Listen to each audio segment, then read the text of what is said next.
It got quiet, huh? We're trying to be Ken. professional. Yes.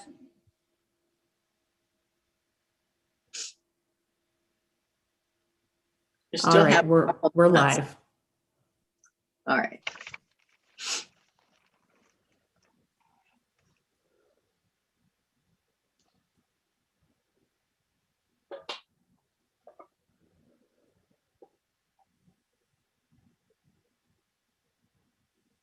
We're all here. Okay, Wayne, we're ready to go.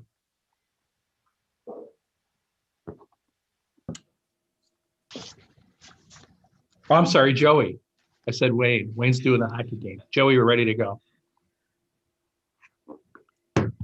Good evening. The February 24th, 2021 special school board meeting of Roseville Area Schools Q3 is hereby called to order. Clerk Johnson, could you please call the roll for us? Yes. Director Anderson, Here. Director Shaw, Here. Director Chu, Yeah. Treasurer Goggins. Here. Chair Bogoshevsky, Here. Clerk Johnson is here. Thank you. We have no community members present, and I've received no notice of community input.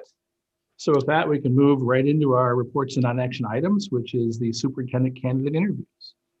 So we also have in attendance the representatives, Tony Johns and Ken Dragsa from School Exec Connect, who helped us with the search, who are observing. So Dr. Lake, welcome.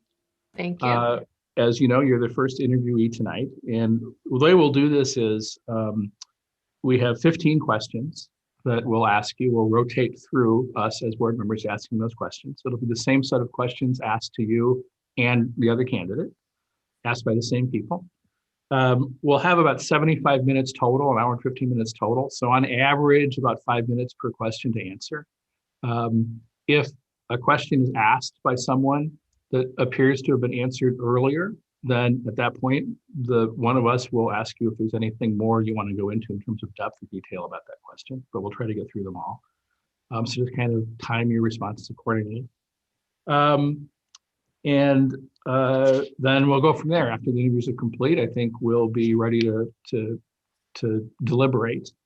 And we'll see if we need additional questions. We did tentatively have a meeting on the schedule in case there are additional questions that we felt needed to be answered by both candidates that we didn't get through tonight.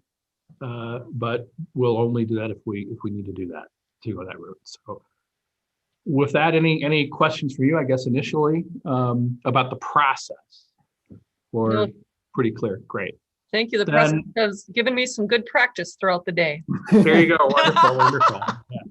So with that, I guess why don't we go ahead and begin? And I think, Curtis, you have the first question. And I don't necessarily feel the need to call out names as we go. We all have the list, I believe, with the questions enumerated with us. So after Director Johnson asks his question, then we can just kind of proceed accordingly. So Curtis, after you. All right. Good evening, Dr. Lake. Good evening. Your first question. Within 5 minutes, tell us who you are and how that impacts you as a leader. For example, what are your interests? What motivates you personally, professionally? Any key achievements, positive or negative, seminal moments in your life, career, etc. Thank you. Well, I'll start by saying it's absolutely a privilege to be considered as a candidate for the superintendency of Roseville area schools. Our school district has a very rich and proud history of excellent leadership, and it's my honor to be considered for the position. I'll start by saying my wife Beth and I live in Roseville area schools together for the past 10 years. Beth's 3 older children, Connor, Jacques, and Ginger, have graduated from Roseville area high school throughout the past 8 years. And we have a 6-year-old daughter, Quincy, who attends Emmett D. Williams School as a kindergartner. We're very proud parents in the district and champions of the district, and again, proud residents of Roseville. Professionally, I am an outstate farm girl. Moved to Roseville in 1997 and taught physical education and health to primarily 10th grade at Ross. I taught for 7 years and pursued my education and had a lot of wonderful mentors and had a fabulous opportunity to take the position of associate principal and activities director at Blaine High School in the Anoka-Hennepin district. And that was a real opportunity for growth as that's a 5 high school district. So we learned to replicate our practices that were moving well. I also have an opportunity to really transform that activities department. It was a traditional athletics department, and we really shined a light on the fine arts and student activities and programming.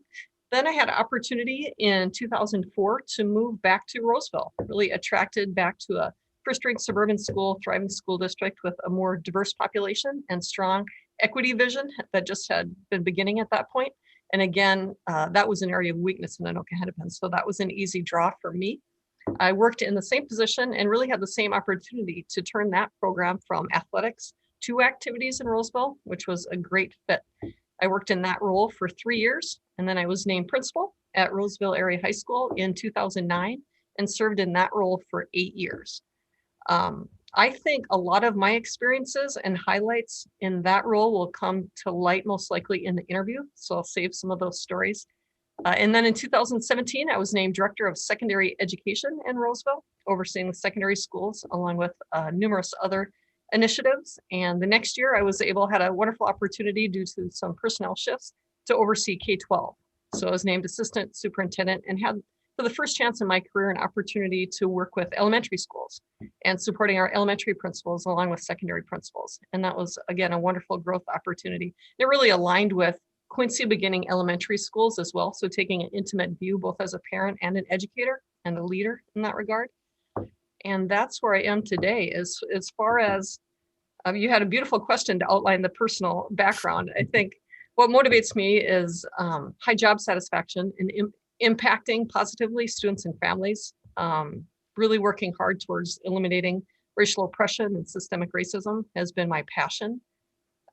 Personally, I like to move. I grew up outside on the farm. I like to exercise and move every single day. And of course, my family is a passion of mine.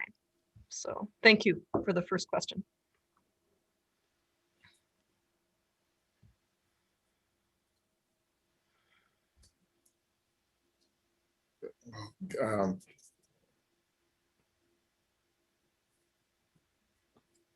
Frank, Okay. I think you're next.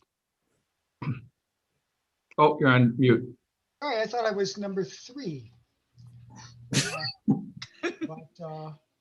But that's why the embarrassing silence. Here we go. I've just misread something. Here we go. So, welcome, Jenny. Thank you. Sorry about that. What are the significant challenges and strengths that our district needs to consider as it plans for the next 5 years? Please describe how you might approach working to meet one or more of these challenges in the next year.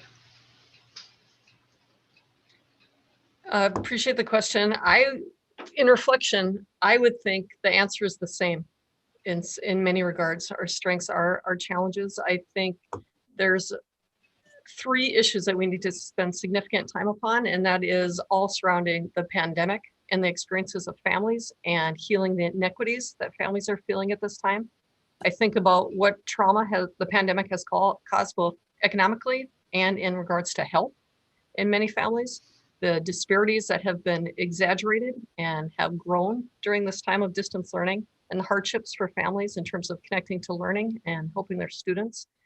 I think about the racial trauma that has occurred after the murder of George Floyd and the opportunity, again, to create that healing. And how are we, well, along the third piece would be the political conflict in our nation at this time and all the healing that needs to occur. I think about the phrase returning to better. I've said that several times at the board table. I think that's the challenge when working with our staff and families. We need to retain what we've done differently because there are strengths to what we've done this current school year. We've put together an entire distance learning plan, blended learning plan. We need to retain those initiatives, such as our multi-tiered systems of support, the way we engage families in different ways than we've ever done before, the way that students have embraced technology, the amount of knowledge that teachers have in terms of teaching differently through different channels and different platforms. And then the challenge would be we return in the fall at some point to blended learning or full in-person learning, depending on where we are with the pandemic. And we have to institute all the things that we're working for. So I think The strength is that we do several pieces of that well, but how can we combine both efforts now into an improved return to better system with an eye constantly on racial equity?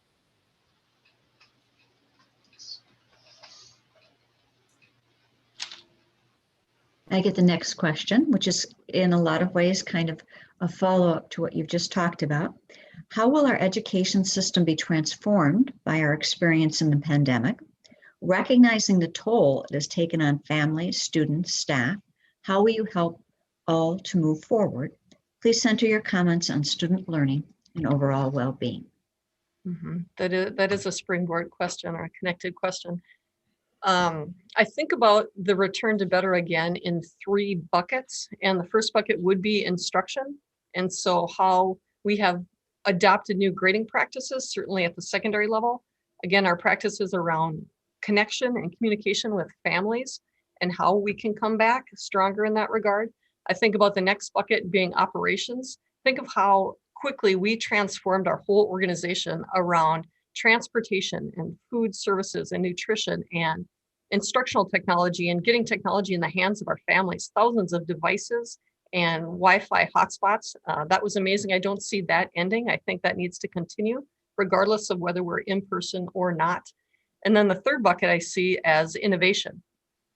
How is instruction going to look differently? Because I believe we'll have to offer an option of distance learning, even if we're full in person in the fall. I know that some students have experienced a great deal of success, and distance learning has served them and their families very, very well, and is also connected to alternative education and credit recovery at the high school level. Thank you. How will you build trusting relationships and inspire the board, teachers, support staff, administration, and the unions to collaboratively work together to achieve the district's vision? And can you give us an example of a situation where you inspired a team to successfully achieve a common goal? Well, that's an exciting question because that's exactly what will need to happen in order for us to renew our operating levy in November. We must collaborate and work together and build consensus as to the superintendent profile. I'm grounded in, I don't think it's necessarily important that I have a background in athletics, but I do make that relationship and that connection to being a head coach and to putting together a team and building consensus and building collaboration, inspiring others. I think, Chair, it starts with leading by example. And I would never expect something of someone else that I was unwilling to do for myself. I think also in terms of building trusting relationships, those are scaffold based on the relationships I currently have and the trust I've currently built within the community as a taxpayer, as a resident, as a parent, and again, teacher, building administrator, and district administrator. This is where my heart lies. And I have a foundation of relationships that we can build upon as an organization. And I look forward to that opportunity.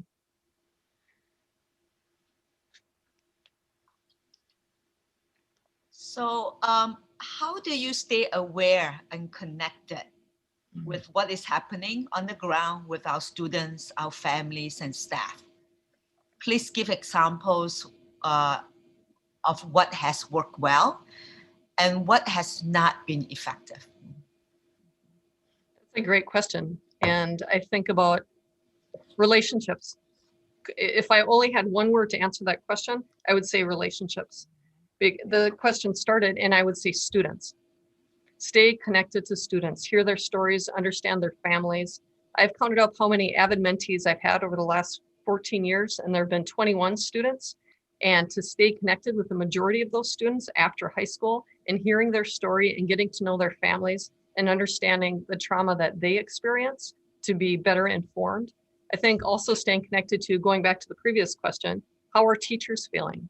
I previously served on the last 8 cycles of teacher negotiations. How are all our different labor management groups feeling? How are our families feeling? And I think, again, that starts, if you have the trust, you can hear how they're feeling. And I'm not sure in education if traditionally we've done a good job of soliciting input and creating that constant improvement cycle and that solicitation of critical feedback so that we can grow and learn and get better. I think that also reminds me of white supremacy culture and how that needs to be dismantled around perfectionism and defensiveness, and how we have to open critique and encourage mistakes as an organization in order to grow. I really look forward to shifting the culture in that regard as well. Thank you. Hi, Jenny. Thanks for being here. It's Todd. Thank you. My question is similar to Mike's. It's about building trusting relationships, but a bit more targeted with the community, broader public, especially business leaders, elected leaders. Give us an example of an initiative that has worked in building trust, and maybe one that was not as effective, one that could have gone a little bit better. But give us your thoughts. Sure. Again, I'll maybe answer in the same way. In 2018, I was approached by a community member who was very interested in volunteering in the schools. And at the time, I was working on college and career readiness in our schools. And so we partnered on that initiative. And I'll thank Jenny Allen publicly for that. We canvassed the community, canvassed the business councils, formed great relationships with the Rotary, created all of those partnerships, and then of course worked closely with the teachers at Roz, because they're the experts. They're creating and driving the student interest for those courses, and then pairing the interest of students with the businesses. And then we created 10 career pathways, and all generated towards living wage careers. And so we also attached college credit, articulation, apprentice and internship opportunities. So that's a significant qualitative data point and work that we got done that we believe adds to the quantitative piece of improving graduation rates, and of course making significant gains for students of color taking college credit bearing courses. That was a wonderful time spent. And the challenge I would connect to that is I think we can do even better. I think we still have untapped potential in our community. I believe we have a huge retail and industry base that we still can access more support and more partnerships. Unfortunately, I don't think we can rely on the legislature to fully fund our schools, and we need to continue to be creative in the way we seek funding, both other than our voters and the legislature. Great, thank you.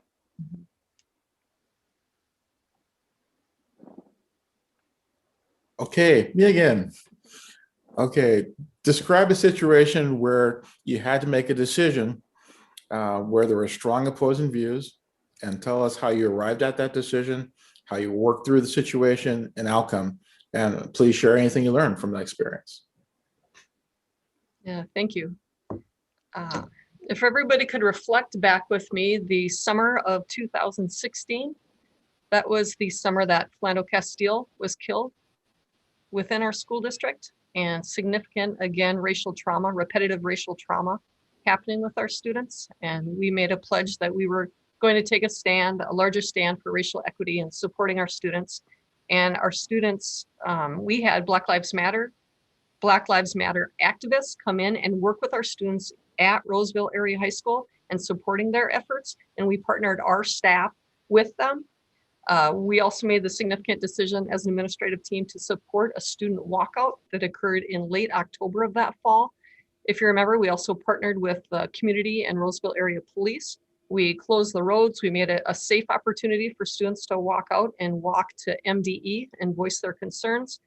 We supported, in their language, a demand list, which was very powerful and brilliant students in terms of requests to change curriculum and have their voices and experiences emulated within that classroom environment, both instructionally, pedagogy, and simply the environment and the narrative expressed in courses.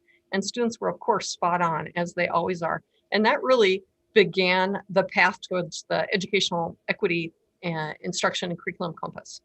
And so that was just a tragic but beautiful start to a transformation in that work in our schools. The tough decision, the decision to support the students was not difficult, but the difficult piece came on the backside of the conflict that was created within the community. I think Roz was again, beautiful, brilliant school that's demographic changed more quickly than the community understood as a city. So I spent weeks fielding calls from concerned community members that we would allow students to walk out, right? And every call included racially charged language. I mean, it was telling me as principal that Roz wasn't what it once was, right? This isn't Ramsey any longer. And I was very proud of what we've become And so therein lies the conflict in those conversations and my opportunity to be an anti-racist leader and stand up as a white ally.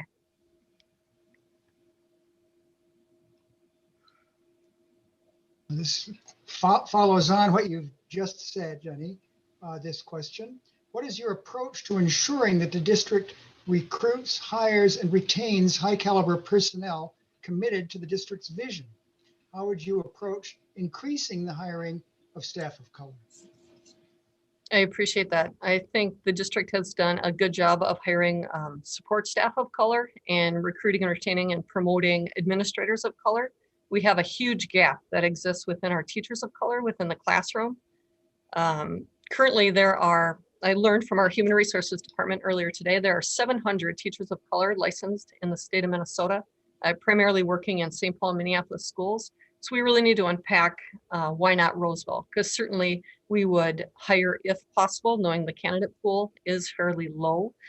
At the same point, I think we have to take a broader view at where are we allocating our resources, because I don't think we can remain passive in our pursuit for teachers of color. I think we have to become more aggressive and strategic and allocate some resources in that regard. I think we can put more energy into our Grow Your Own program. I'm proud to say we hired 3 candidates of color that were Roz graduates as teachers in our own system, and we need to put that program on boost. We need to continue to invest in our non-licensed staff towards their tiered path towards licensure within our classrooms. And finally, I think we can be more strategic around recruiting other than folks who apply in Roseville. I believe we can become more aggressive in that regard. It's absolutely essential to hire more teachers of color.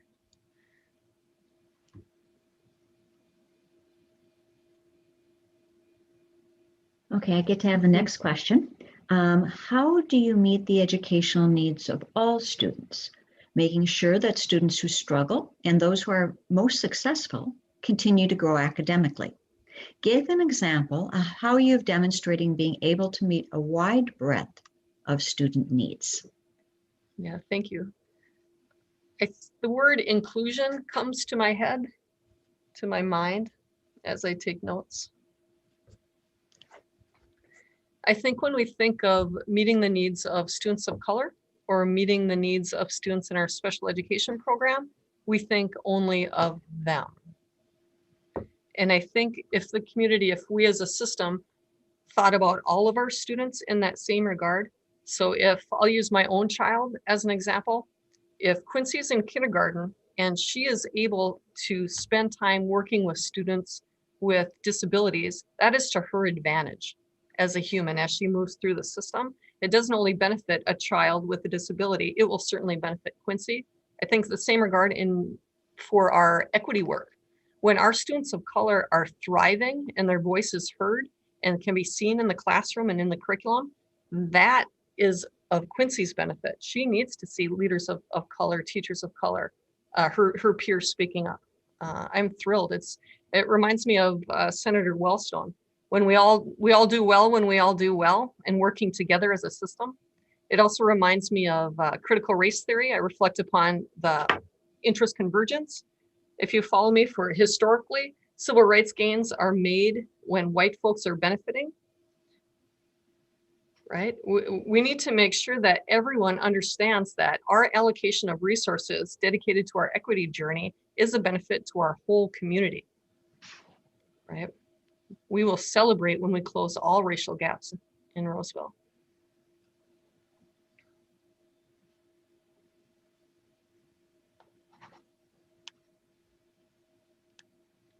So, as you know, eliminating predictability of outcomes by race continues to be a major factor for the school district.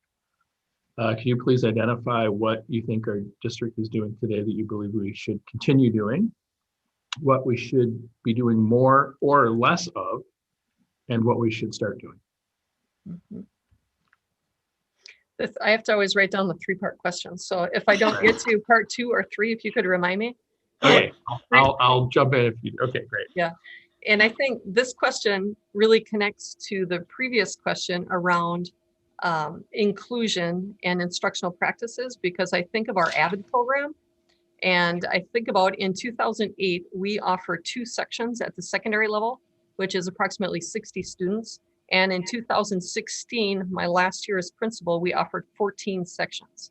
So not only are we benefiting more of our elective students, 350 or so students, we turned that small college readiness program into school-wide national demonstration status for RAMS and ROS. So that started as a practice for students at risk, underrepresented students, college readiness, to school-wide instructional practice where all students are benefiting. I just wanted to connect it to that last question. So we have an instructional framework 7 through 12. And then to your question, Chair, I would think I am very interested as superintendent in exploring an instructional framework K-6 so that we can more ensure even experiences for our students. And I'm certainly interested and avid in that regard as well. So it can be a K-12 system because it's really our significant evidence proven practice in Roseville area schools.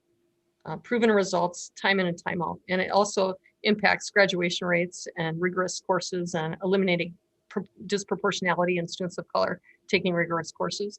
We eliminated all of that with a full incorporation of school-wide AVID.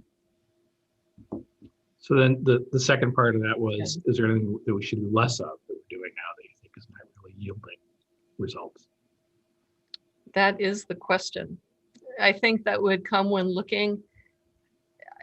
I think taking a look at a strategic plan would most likely occur after an operating levy and just hitting the reset button and ensuring that our values are in place and that our budget reflects our values. And I think that would be a time to look at it. So when I talk about spending more money or changing where the pots of money go, whether it be AVID or more resources for human resources for teachers, recruiting teachers of color, that does have to come from somewhere.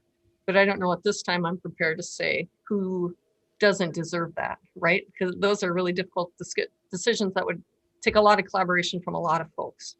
Yeah. And I think there was a third part. It was what we should start doing. Okay. Anything new that we aren't doing at all. Yeah, I think we took a big step forward 2 years ago when we implemented the elementary win time on the direction of Jake Bondolini and teaching and learning. I think we need to get closer to having that common expectations across elementary schools, and that could be through an instructional framework. We also have a large variety in curriculum approaches at each elementary school, and I know that takes a lot of time and a lot of work, but I think it's something we should explore. Thanks. Mm-hmm. Hi, me again. Yeah. So how do you ensure that staff at all levels are educated and trained on advancing educational equity and excellence? How do you hold folks accountable to authentic implementation centered on student learning? And how do you measure success? Please share how you have succeeded and actually struggled in the area. Mm-hmm. I know there's several parts of it too. You're testing my note-taking skills. And just a time note, we have a lot of time, so we don't, there's no need to rush. Great. Right, yeah. Mm-hmm. So when I stop with an incomplete answer, please continue to ask questions. Your question, Rose, reminds me again of our educational equity compass. And in Roseville, I believe we've done a wonderful job of living by our values and our equity vision. And I believe we have buy-in from our entire school community, in large part, the vast majority. And I believe we're ahead of school districts in that regard. I think our professional development has been excellent. We need to complete the implementation of a 3-year equity plan. And I feel we're about halfway through. The piece we need to get to is the full social justice aspect, along with getting to the accountability measures, as you had mentioned. So there are rubrics for accountability, but we haven't implemented them in a formal way. So right now, for the most part, teachers use those rubrics as a reflective measure for their own practice. I would love to see a plan put in place, backwards mapping. It would be implemented along with teacher development and evaluation and partnered with LMC and Education Minnesota Roseville. It could be used for teacher evaluation. But then closer to the now, I would love to see that be more holistic and organic from teachers and working with peer coaches and peer teachers and mentoring teachers, and then even brought down to our student teachers in our Grow Your Own program. And then I think a final loop that's missing in that same regard is the feedback from students.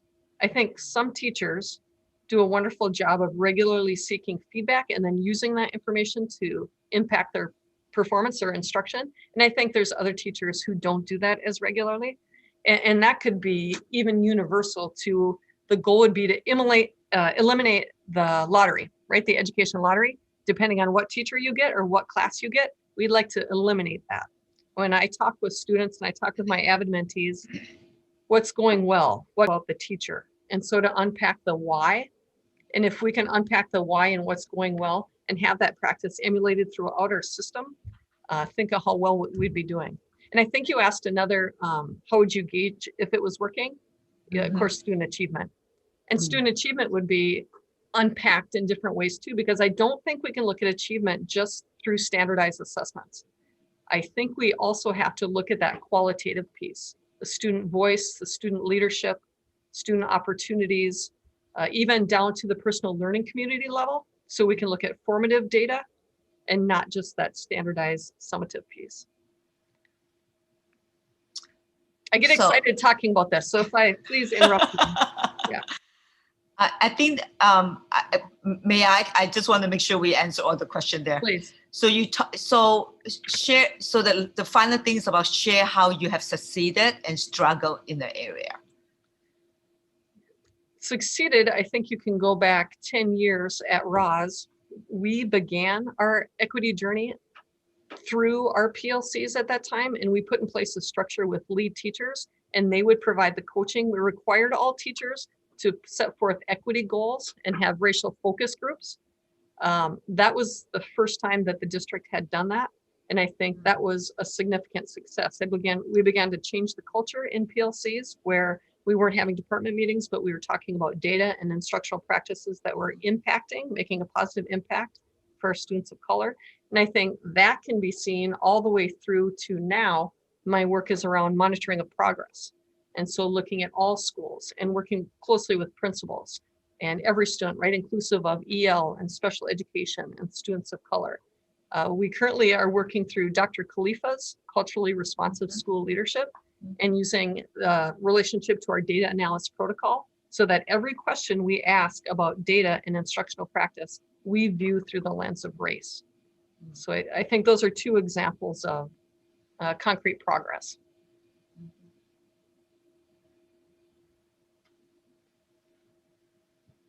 Do you want to say anything where you have struggled? I think it's always a struggle. I think it's a struggle because we care so much and we don't always see the progress that we need to see.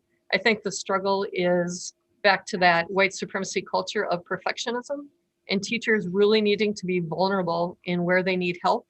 And also the Minnesota aspect of I'm doing really well and this is the practice I'm using and being able to be open about that in terms of replicating what is working within those PLCs.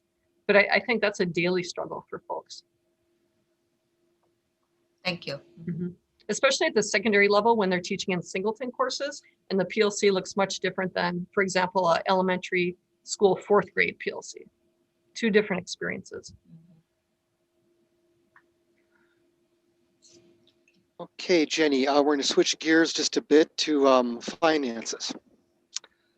Please outline your top 3 priorities for achieving financial stability and transparency for the school district and the key action you would take in the short term and long term to implement the priorities.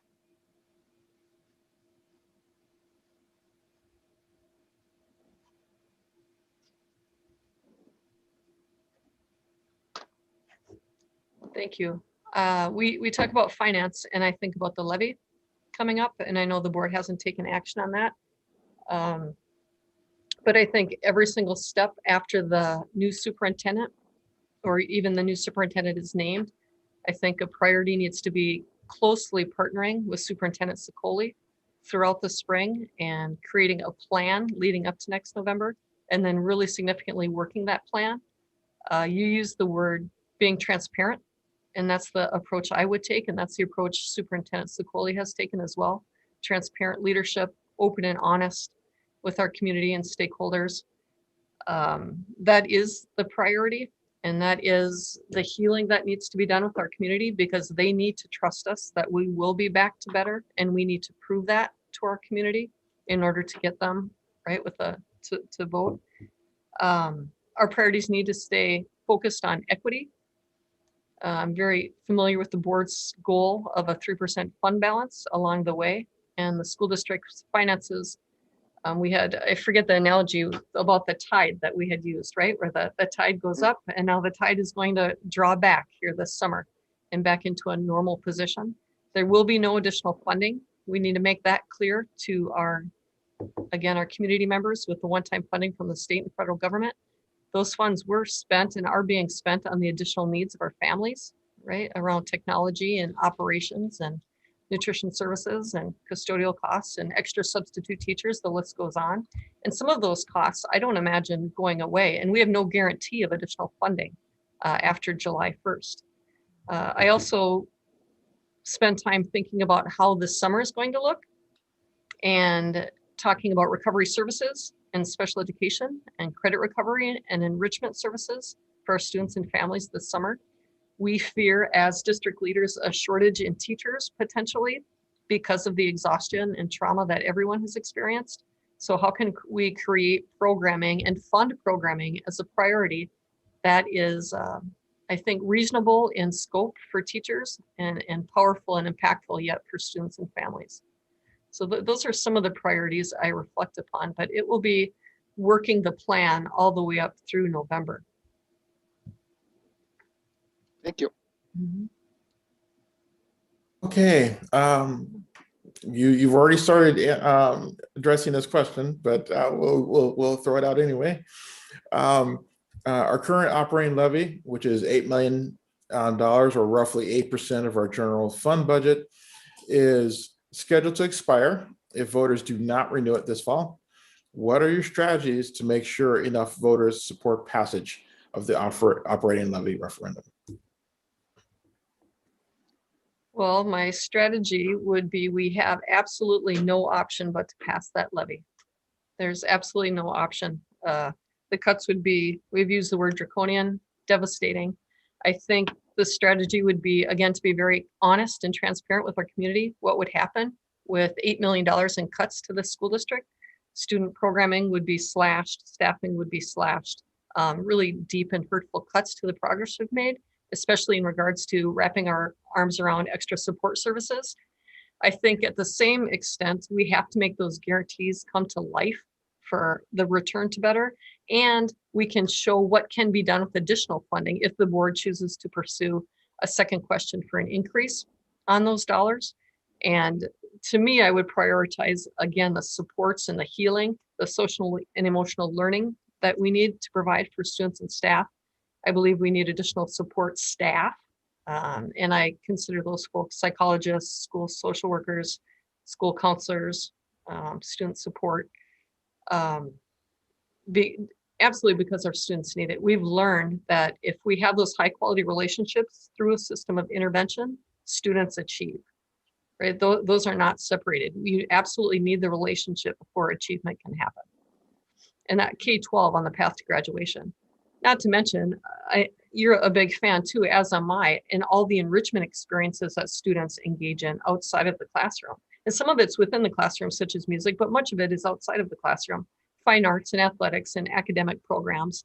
Many students express that's a driving reason why they pursue school, and a large part of what they're missing during this time of the pandemic as well. Thank you. We will pass the levy. No option.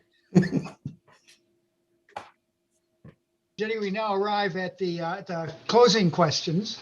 And so I ask you, please tell us why you would like to be the next superintendent of Roseville area schools, the strengths you bring to the position, and areas where you leverage the strengths of others, and why ultimately we should hire you. Well, I certainly didn't mean to go too fast. So if anyone has more questions, we can have at it. I'm happy to chat. And I think I've drank a gallon of water this evening, so my voice is hanging in there. I really reflect upon Frank, the superintendent profile, and I read through each of those. And as I did my preparation for the interview, took notes and really spent a lot of time reflecting upon that. And I believe that profile absolutely defines my leadership style, not only style, but attributes and experiences. It wasn't, I think some people think that maybe it was an easy decision that I was going to apply for the superintendent role when Dr. Sicoli retired. And it did take some reflection because I take the role so seriously. It's such a large responsibility within the community that will impact my life and my family. And we are ready for that move. We believe that we can have a significant impact. I think about my strengths in connection to how you'll leverage the strengths when you ask that. I think about the relationships. I think about the conflict. I think when you're an administrator for 14 years, if you're not doing the work, you may have no conflict. But if everyone in the community had a vote, if I were to become the next superintendent, I understand that I would not have everyone's vote. Because if you're not on the side of inclusion and you're not on the side of racial equity, I've had many difficult conversations with many folks and made many folks unhappy in that regard, right? We have to share our values. I think the ability that I've had the opportunity to create teams that we've mentioned, right? Teams as an activities director, teams as high school principal. When I started at Ros, we had 0 administrators of color. And when I left, we had 4 administrators of color, and we were better for it. So much stronger in terms of our connections to students and families and our decision-making with a diverse array of perspectives. I think about the ability to work through conflict, to work with our Education Minnesota Roseville, to have difficult conversations, to partner with those leaders and performance teachers out. Again, to be clear is to be kind. And I've been always a coach at heart and been able to give that feedback and work with students and families and staff. I've had a history of partnering in the community. I think of Northeast Youth and Family Services. I think about Suburban Ramsey Family Collaborative. I think about, again, all the business councils that we've partnered with. I think about the relationships I have with all the neighboring school districts. You know, folks in general, and I don't mean to sound arrogant in that way, but they're calling me to see what Roseville's doing and what we're doing, what I'm doing as a leader, right? We were ahead of the game in terms of our RTR roadmap to return planning. That was a huge collaborative effort and on-taking. This past spring, if you remember, I think we can agree that we all did our best. Teachers did our best, but all schools and teachers were completely autonomous and independent in doing their best and having expectations getting through the spring with distance learning. And then we came together with over 150 staff members to create a plan with over 30 different working groups to change our approach to instruction and grading practices and assessment and student support and SEL and MTSS. We did that all over the course of about 2.5 months. I think our mistake was, in visiting with Dr. Sicoli, not getting community input sooner in that process. And the challenge for us was MDE was always very, I would call delayed in making their decisions. And I'm sure rightfully so, right? They're processing through so many issues. But we didn't want to come out to our community with a plan and then take it back so quickly and put out a different plan. So we were always waiting. And I think the plan has come to fruition very well. I think we have great buy-in from our staff and our communities. I think our families appreciate the expectations and know what they can expect from their classroom teachers. I think they were making really well-informed decisions around distance or blended learning. I maybe digress a little bit, but I think that's an example of my leadership in bringing folks together to build consensus and a huge collaborative effort in a time of great conflict. That's some of the reason you should hire me. I may go on. I could go on about the other, the first 2 really stand out for me in the superintendent profile. Being a champion for equity and student voice and inclusion. I've lived a career of that. And then the second piece, being a visible and active leader in the community. When I listened to the school board, the recording of your meeting, that must have only been 3 weeks ago or so. I heard things like you want to hire the best candidate. You were discussing internal, external, having a good discussion. And I heard the best candidate. And then I heard at the same time, someone who can hit the ground running. And I really believe that's me in both regards. I would have welcomed an external search. I believe I am the best candidate committed to this community, and I will absolutely hit the ground running without any pause in our momentum or initiatives.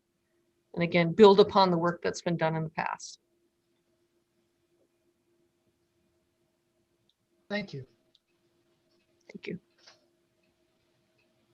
I'm actually going to back up because I asked you a question earlier, and it was before you asked us to mention if you didn't answer all the elements of it. Yes, And so I'd like to go back to it please. since there's time. How do you meet the educational needs of all students, making sure that students who struggle and those who are most successful continue to grow academically? Give an example of how you've demonstrated being able to meet the wide breadth of student needs. Mhm. Thank you. I thought of the second part to your question when Mike asked his question, and then I referenced AVID. So I apologize that that was disconnected. But I do think AVID is an example of meeting the needs of students who are underrepresented in a program, and yet then transitioning to school-wide AVID with, again, that instructional framework that elevates the performance of all. So I do believe it's a program that hits our, I don't even want to say necessarily our highest learners, our learners at all different levels. And it comes back to who is benefiting, right? It levels the playing field, especially now when colleges and universities are in large part removing testing procedures such as ACT and SATs. I think this will really open the gates for greater student leadership opportunities, and students will be able to shine as they take on new challenges regardless of the school. The other piece I think about when you ask that question, Kitty, would be our summer recovery program. What does that look like? How are we able to offer summer programming that is both enriching and intervening at the same time in different content areas and different grade levels? Because I believe families will want in-person support for their students if we're able to provide it, regardless of where their child is at in that scope. Thank you. So now I'm going to ask, you have time to ask us questions, or if there's anything else you haven't had a chance to say, now is your opportunity to put that in as well. Yeah, thank you. Again, absolutely my honor to be with you this evening. I think about, again, the high quality work. I was hired when Superintendent Carol Erickson was superintendent in Roseville area schools. And then of course, Dr. Tyne for a long time, and now Superintendent Sicoli. And I think about standing on their shoulders in terms of continuing that excellence in leadership. What would you see as the next steps for the superintendent of Roseville to build upon that vision of excellence?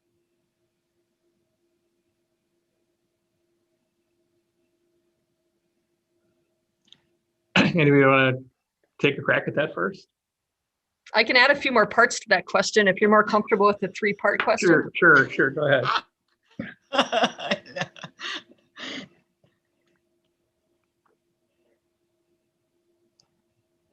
I would say that there's a couple of elements that I think I've heard the board talk about, and others please build on this or take away from it or shift it.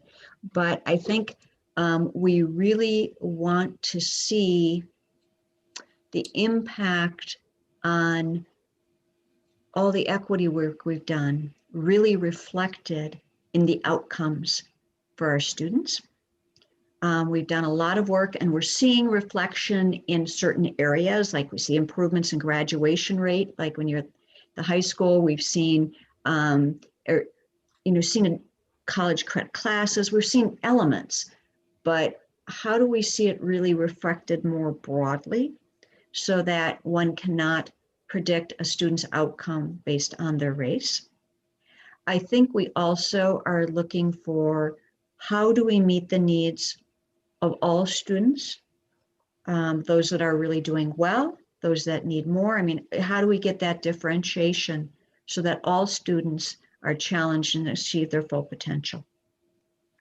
Thank you for that your answer makes me also think about Roseville area schools over the course of this year lost approximately 200 students in enrollment, primarily at the elementary level.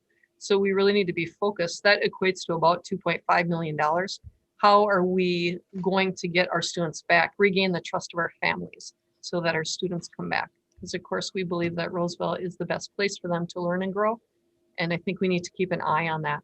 We've also started, it may sound a bit silly, but Operation Return Our Students. So we are reaching out to all of those families currently that have left, and really not only because we want the students back, but we want to know what we need to do differently as a system to improve and grow and make sure that we're the right spot for to meet the needs, to your point, of all families and all students.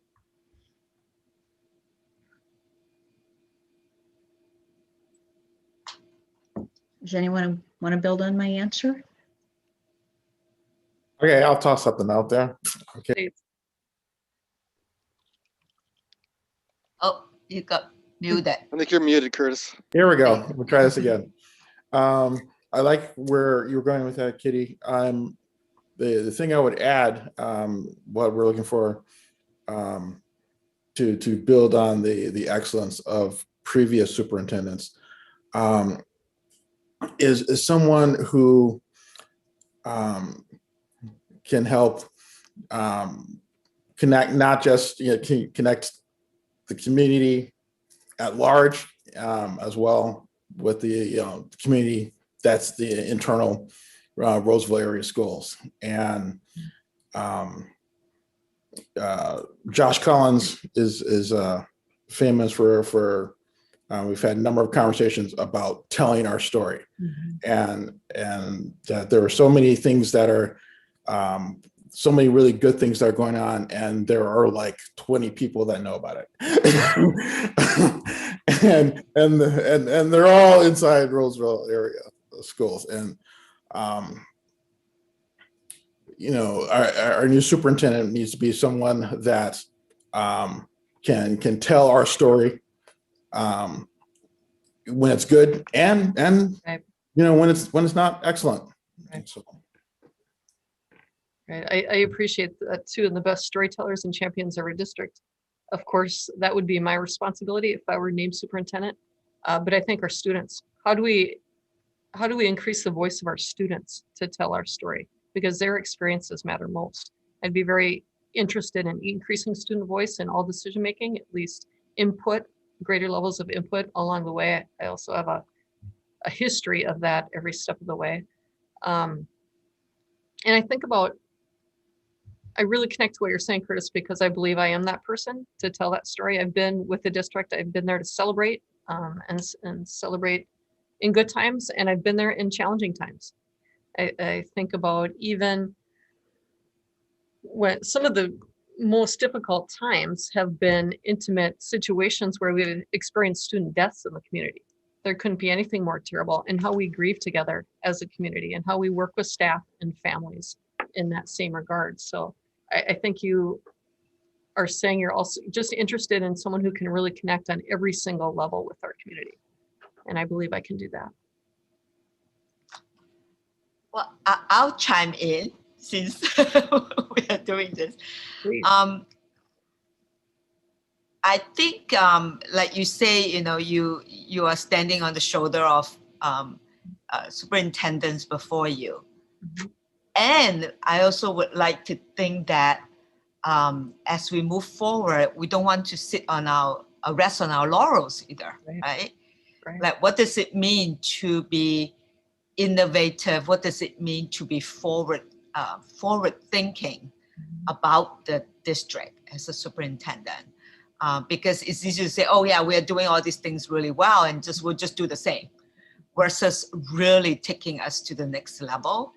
That's something, in order, not just to do it because you do it, but ultimately it's about our students, right? It's like what Kitty started to do. And I remember asking this question. I remember when I ran for school board, one of the things that I said was like, what does it truly mean to realize the promise of the vision that we have? Right. What does that really, really mean? Right? What does that really mean for every child every family, and that, you know, our staff, like teachers, support staff, at all levels, feel like this is the place. This is where they belong. This is what they want to do. So that's what I think about. I like to think the future, like I think like long term. So so I put that in as not a caveat, but rather it's a both end, right? Kind of doing what we do well now, but also looking at what can we do better. I appreciate what resonates with me. What you said is around excellence and that touch, that competitive nature. I believe Roseville can be the very best, and we should accelerate our progress, right? And incremental change is not enough for our students, and certainly our students of color.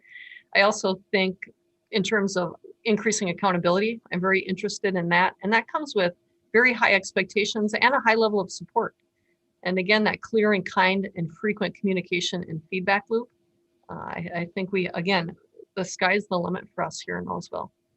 We have a beautiful student body, brilliant, and a very dedicated and incredible staff as well. And I'll add something too. It kind of builds on what Kitty said, Jenny. I think in terms of the future, you know, it does come down, I think, to results. We've got a lot of processes in place, and I think that desire to have what she talked about, what I'm adding on here, leads to some of those questions about, you know, are there things we're doing now that really aren't working, that we should do less of? Let's turn to stuff, because I think we need somebody who has the courage to really look at stuff and say, it's not about the process. You can have all the process you want, but if the process isn't getting results, then do we do something different or do something creative or innovative? And so I think part of that is a focus on results, and then that comes down, I think, to authenticity also. And there's someone who doesn't just talk the talk but walks the walk. It's not about modeling our values in the public square. It's also modeling them behind closed doors and in the hallways and in the little moments that you work with folks. You mentioned earlier Aldo's success in bringing in administrators, you know, of color or of different ethnicities, whether it's Asian or whatever. You think of, you know, HR or just different roles right now, and it's when their phone rings and someone says, you know, does your superintendent really mean it? They need to be able to say yes, you know. And so I think it's that too. It's that authenticity, both public and private, to really inspire people to do what it takes and to be courageous to focus on things that may have better results, not just throwing more energy or money or time at something that isn't getting us there. I appreciate that. And I think you're right. Some of the most difficult conversations do occur behind closed doors. And that's where it's our obligation and responsibility as white leaders to be strong anti-racist leaders in the organization and have a zero tolerance approach at anything less than.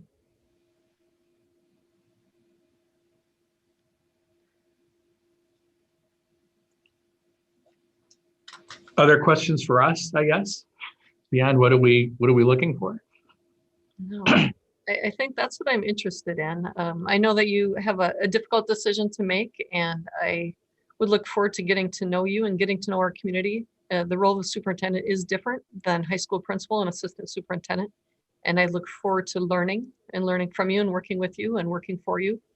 And I think I've always modeled having that open door and really encouraging critique. And I think my references would speak to that. And it's not, I know that I listed quite a few references, but you really can, and I know you know this, could call anyone in the school district and you wouldn't have to look at my list of references, and they would speak to my integrity and my openness and my collaboration and my dedication to the school, my presence, my visibility, my commitment. And if anyone has any questions, I'd really encourage you to visit with anyone, including all the folks that I've had civil discourse with over the years.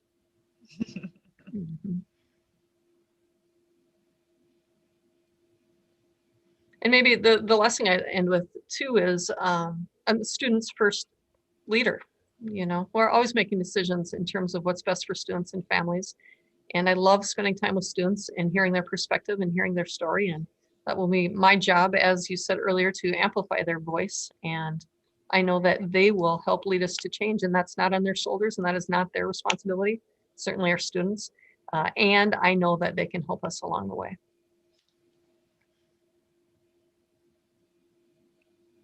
Any other thoughts, fellow board members, on either general or specific things that we're looking for, hoping for? If not, Jenny, maybe a final, we're like 15 minutes still ahead of where we needed to be. So any final comments, final thoughts, one last No, like I said, opportunity? taking a look at the superintendent profile and really taking a look at my commitment to the community and my work as a leader and my role as a parent and champion for all of our schools and certainly for racial equity. And I wish I could.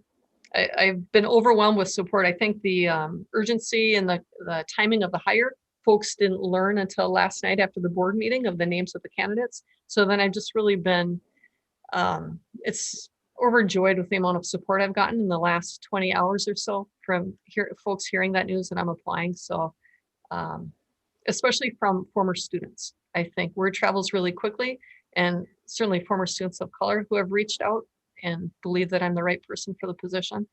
Many would say, I don't know what the superintendent does, or I have to do some research and I'll get back to you.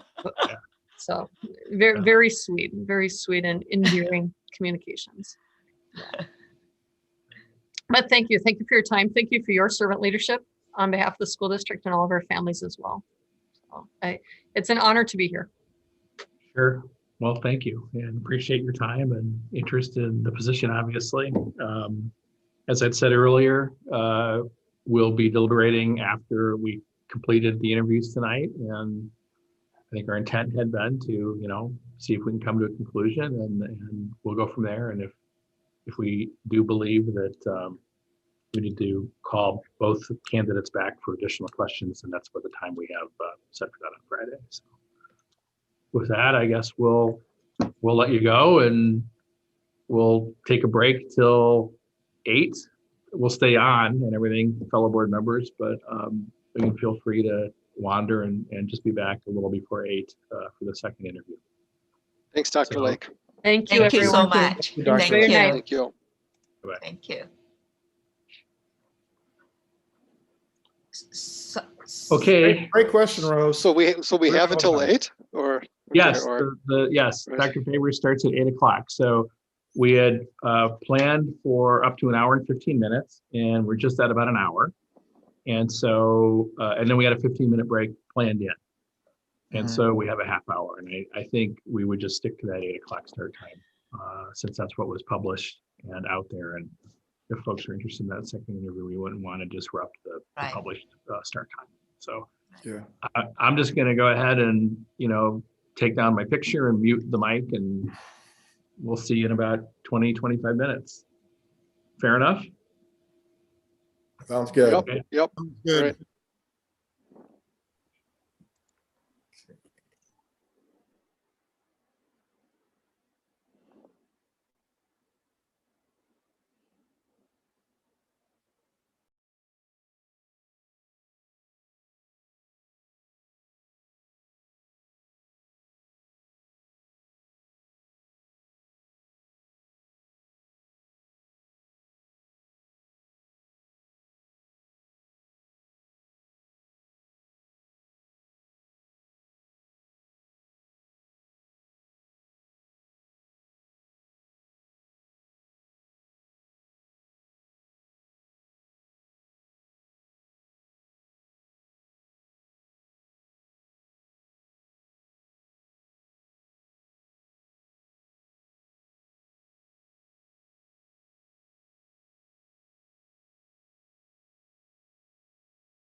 Good evening, Dr. Faber.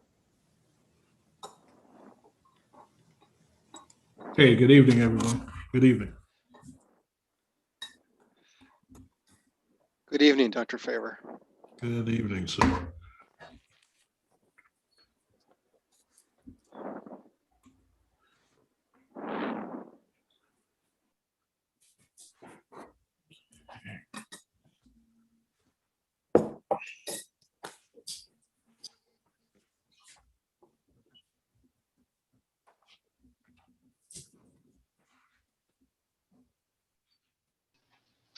Good evening. I am not going to ask my questions exactly the same in that I'm not going to pause and not answer what I'm supposed to, not ask what I'm supposed to ask. Okay, so it's gonna be seamless this time, There which you will be a go. little different from last time. Thank you, Frank. Not sure what I'm going to do with that, but okay, we'll just roll with it. So I think we are back up and broadcasting, but again, we'll wait another minute or so for 8 o'clock, Dr. Faber, so we can start right on time as was published for the public to see. So and then we'll have a couple, I'll introduce you and we'll just go from there. Welcome, Dr. Faber. Thank you. Thank you. And hello and good evening. Good evening.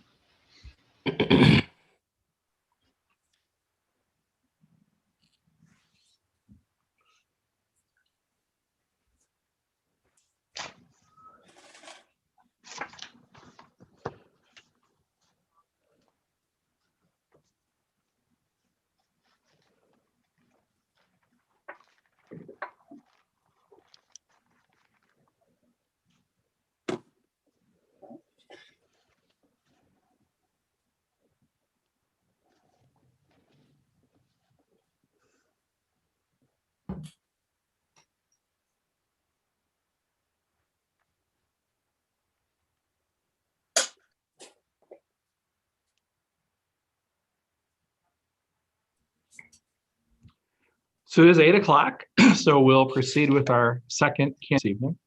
Thank you. What we have is 15 questions that we're going to rotate through, the same questions that we asked all candidates. And we have about a total of an hour and 15 minutes, 75 minutes for the whole process. So on average, 5 minutes or so per question. If we get through them sooner, great. There may be more time at the end to chat about things. If we go all the way to the end, that's great. But we will not go beyond the 75 minutes. We did share with the earlier candidate that if after we've met with both of you all tonight, that if we determine there are additional questions that we would like to ask both candidates, then we do have time available on Friday that we could invite both candidates back if we have additional questions. So with that, I think we'll just start in. And again, welcome. And we do have with us, for those who are just joining us, Tony Johns and Ken Dragseth from the firm that's Connect as observers this evening. So question one, I think, Curtis, we're starting out with you again. So dive right in. All right, thank you. And good evening, Dr. Faber. Hey, good evening. Within 5 minutes, tell us who you are and how that impacts you as a leader. For example, what are your interests? What motivates you professionally and personally? Any key achievements, positive or negative, seminal moments in your career or life, etc. Ready. Well, first of all, thank you everyone for allowing me to be here today. I'm excited about what's possible and the opportunity here in Roseville. Who I am as a leader. I'm originally from the South. I grew up in Athens, Georgia, went to school in North Minneapolis, and went to college in Fargo, North Dakota. But my journey kind of started in mental health. And while working in mental health many years ago at St. Joseph's Home for Children, I developed programming that had an impact on children's lives, abused and neglected children, to keep them out of residential treatment. And while developing that programming, and working with the county and working with young people and visiting with young people, overwhelmingly, many of our young people talked about the impact of school and the trauma in their lives. So I figured, let's go to the source. Going to the source meant for me, I accepted a job that was offered to me by a lady by the name of Carol Johnson, who at the time had went to St. Louis Park. And Carol sent me back to school to become a licensed administrator. And I taught social studies during the process. And then later went on to become a principal. I also taught at the college level, Metro State. And I currently, I've also taught at Metro State and Minnesota State Mankato. I currently coach administrators, I currently coach superintendents and systems of how to do the work of racial equity while improving student achievement. When you ask who I am, I'm a collaborative leader. I'm a person who's in kind of what's possible and how to establish a culture of learning, as well as being reflective on the journey. I've made many a mistake, and I've learned from those mistakes. One of the mistakes I've made early on in my career was not being able to understand the difference between discipline and punishment when it comes to working with children. And what I mean by that, one of the mistakes I made was my discipline teaching? Or was I just suspending students and not teaching in the process? So early on in my career, I kind of changed that. And that change has really led to areas of growth for students, staff, and again, produce better outcomes. I consider myself a reader. I consider myself a learner, lifelong learner, and I'm reflective in my practice, our practice. I often spend times looking at systems and what is the question and asking reflective questions of people in the system so that we can get better results while again honoring people's humanity within the process. I want to talk a little bit briefly about humanity. The George Floyd incident had a significant impact on me. I just need to say that.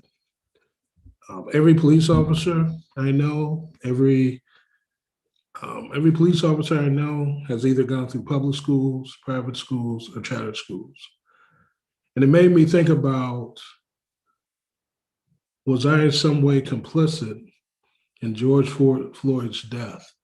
And I say that because although as a leader, speaking with people, and as a leader, teaching, asking teachers to teach content, did I forget about the importance of teaching humanity and making sure that we're modeling humanity for our young people. You can teach the content and uplift people through the work of racial equity, because when we talk about the work of racial equity and gender equity, we're really looking at the humanity behind the process and growing people's humanity as well as their knowledge.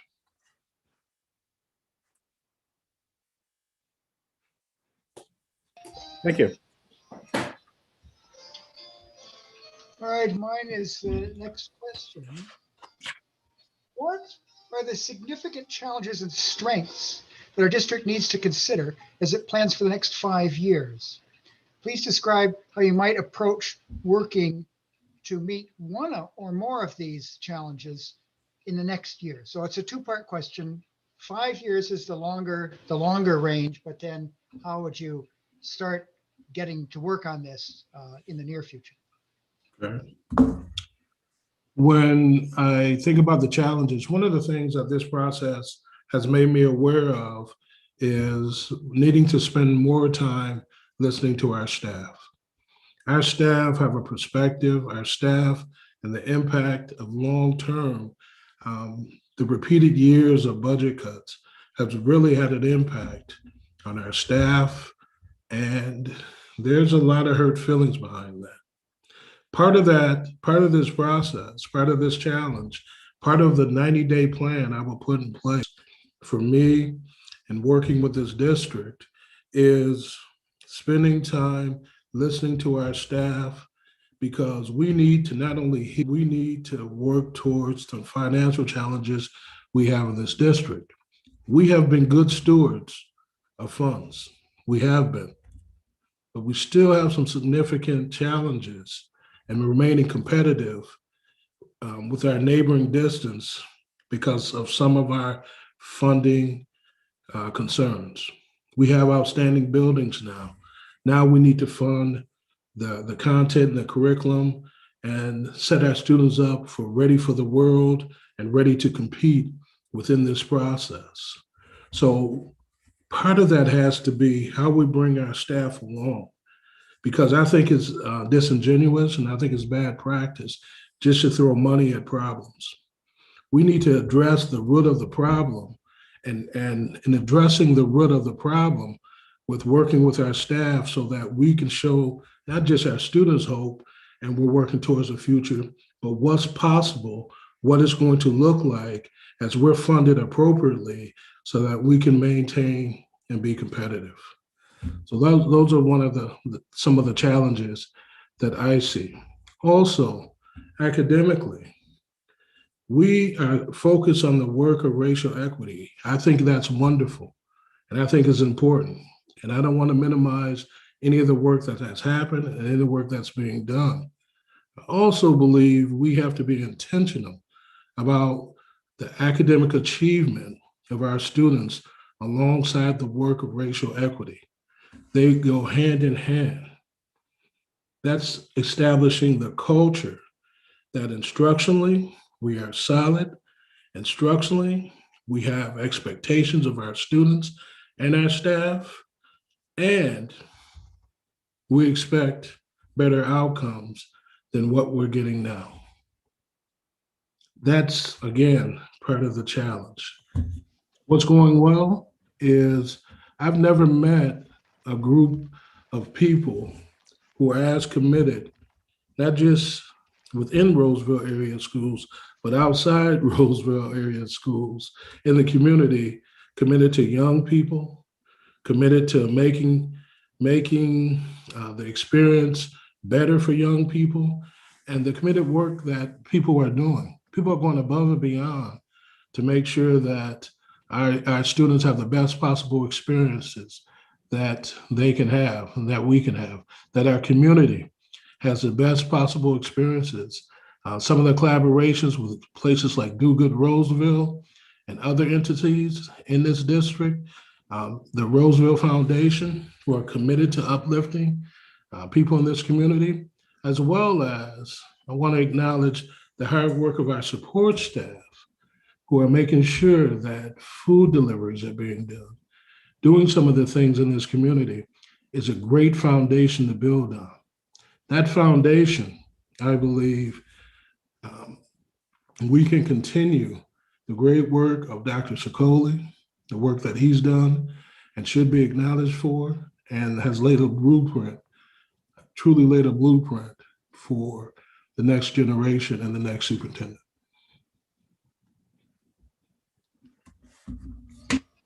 Thank you. The question I have to ask Dr.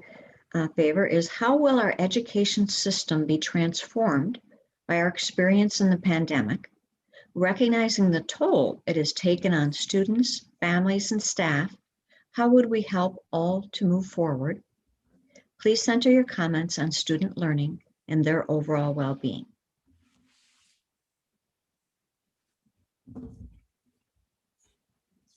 I look at what has happened with this pandemic, and I've discussed this before at a particular board meeting, that we are seeing some outcomes academically from some of our students who are having success through distance learning. What is it that is happening through this distance learning that some of our students are having having success and some growth? So learning from that. learning what is working, what about distance learning worked for them, and the impact that it has on our system. The planning, we need to be intentional, I believe, about the learning gaps that may have taken place because of the pandemic, and programming and asking teachers to focus on academic standards. What are the standards that must be covered, that students must know, that will set them up for success? And then what are the skills that we're going to ask students to have and build with students centered around those academic standards? Those academic standards have an impact horizontally, so across grade level, and vertically. So from fourth grade to fifth grade, fourth graders that are coming in this year, how do we know what they know? How do we know what they've learned? And how, and providing types of assessments so that we can understand areas that they currently know, so they'll continue to accelerate, and then areas of support. Aligning our homework so it's not busy work, to the academic standards that we want to measure and provide assessments on. Those are some of the things that post-pandemic, that academically and systemically, we must do differently. Next up, I want to say that continue to offer some type of distance learning opportunity for our families may be the wave of the future, depending on what families want and our ability to financially, fiscally be able to make that happen. Focusing on some families may not be ready to come back, may be afraid to come back, and how we're going to ensure that they have the best educational opportunity as well in our system in Roseville.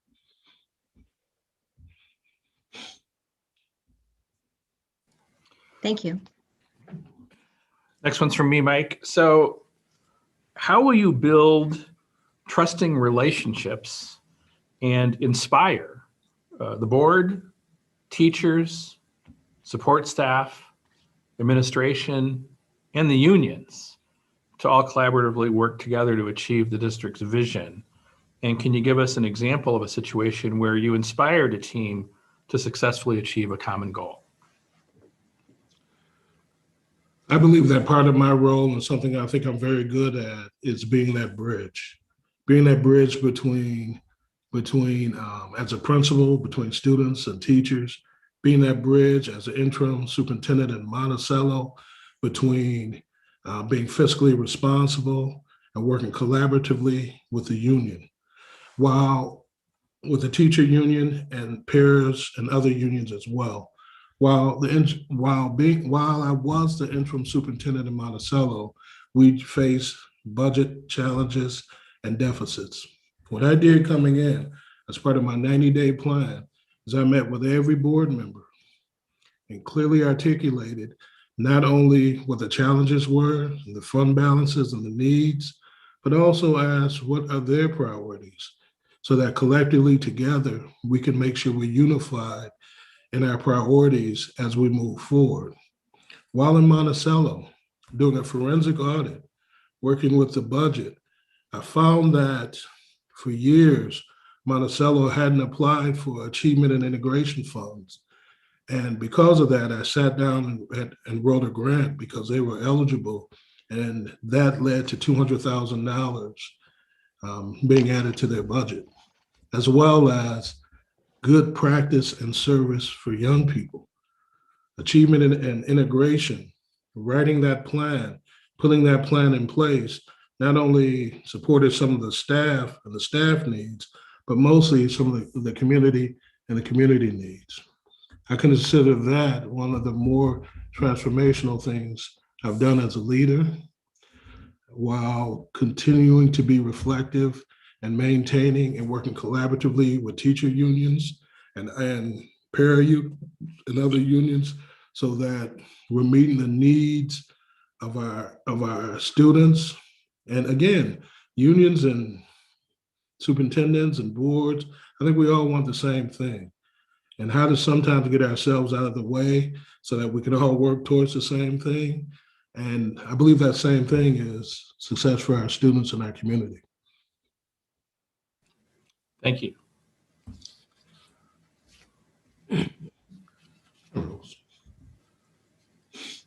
Do that. Never mind.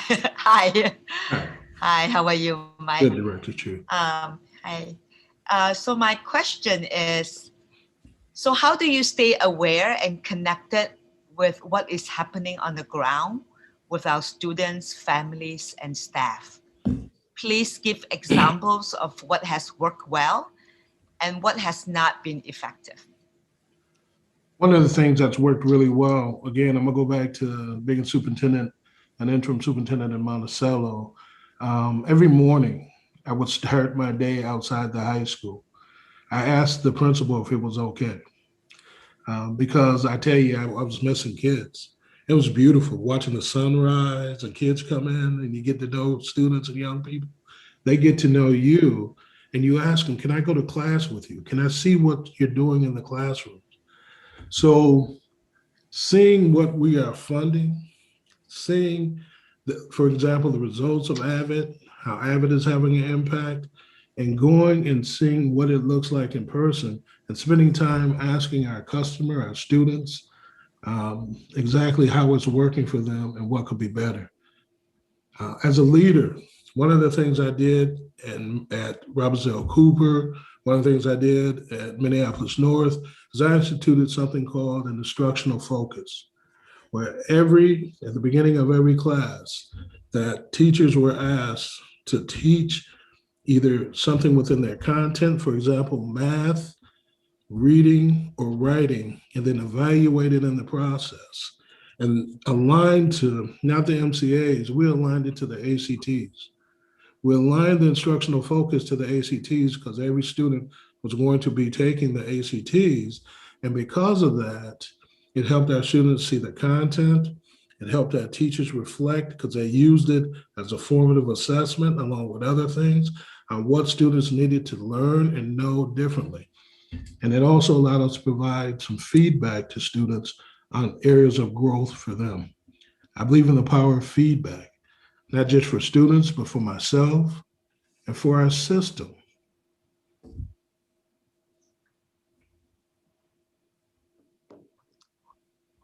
Anything that you want to share where it wasn't effective? Oh,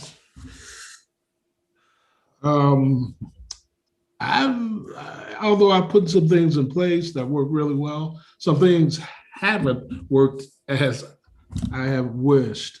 I want to say one more thing that worked really well for us.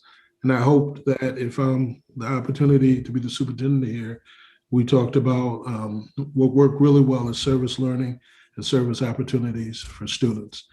Having that as a component of what we do. And we're doing a little bit of that now, so that works well, but I want to really grow the opportunity for service. Some of the things that didn't work well, programming. Here's an idea of programming that we put in place that, although was well-intended, had a negative effect. It was called, it was a ninth grade program for students who were behind in credit.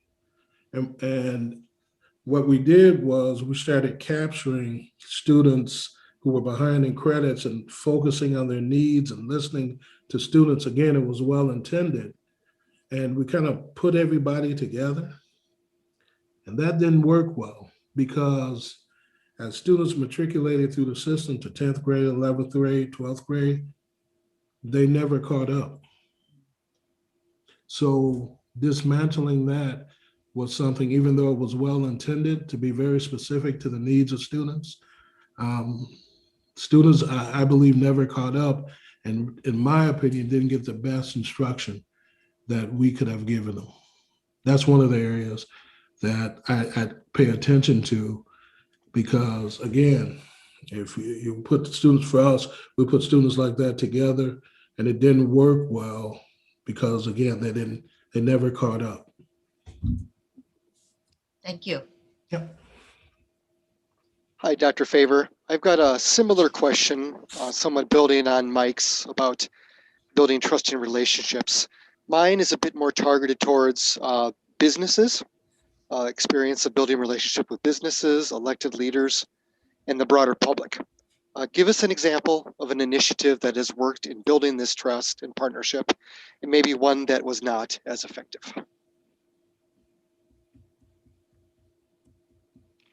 I'll start with one that wasn't very effective. We started a partnership with a local firm, and we used grant money to start the partnership. And one of the things that was around industry, manufacturing, and using that grant money. When the grant money went away, the partnership kind of went away. So again, one of the things I learned is about sustainable funds. And if we start something like that in a partnership, how can we sustain it more than 3 years so we can see the impact? Some of the things that have gone really well is a partnership with Brad Von Bank.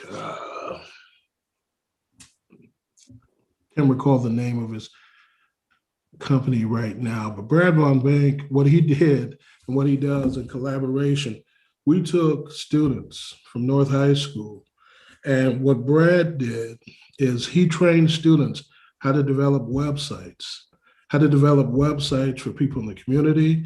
And what happened was, and it's still happening now, and now it's a part of Minneapolis Public Schools. The original site was in Minneapolis, was at Minneapolis North. What we did is we trained students how to build websites, and they went out and started their own businesses, these mini businesses where they would build websites for neighborhoods, neighborhood organizations, and charge the neighborhood organizations for that. Begins with a V, Adventures, but it's a great opportunity for students. It was a great collaboration.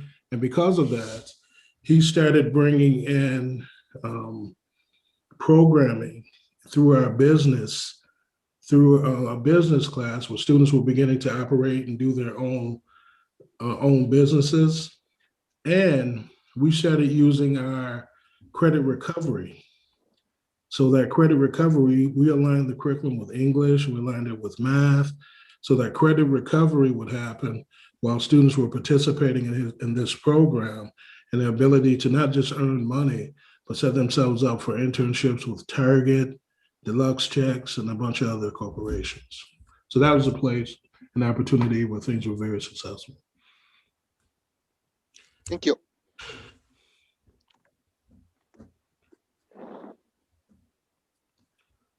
Okay, me again. So describe. Excuse me, Director. The name of the company is called Rev Academy. And it's housed, right now, Rev Academy is housed in the old 807 building, Northeast Minneapolis, Rev Academy and Brad Von Banks. I'm sorry, Director Jones. Oh, just kind of came to me. That's all right. Rev like REV? Yep. Okay, got it. All right. So describe a situation where you had to make a decision where there were strong opposing views. Tell us how you arrived at that decision, how you worked through the situation and the outcome, and then share what you learned from that experience. One of the things I shared earlier earlier today is while in Roseville, had a meeting with a group called Isaiah. It was a religious organization group, and we had a disproportionate amount of kids of color being suspended. And because of that, we're educators, and we're listening to these concerns around the pipeline, the prison, and how when we were doing suspensions, we would hope at teachable moments, some of those kind of things. While working in Robbinsdale, and to kind of take a step back and say, they're right. It was having an impact on achievement. It was having an impact on the disproportionate number of students that were on their way to special ed services.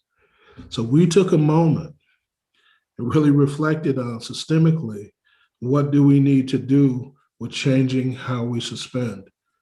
And we did that in Robbinsdale. And I believe some of that work kind of followed Dr. Sicoli here.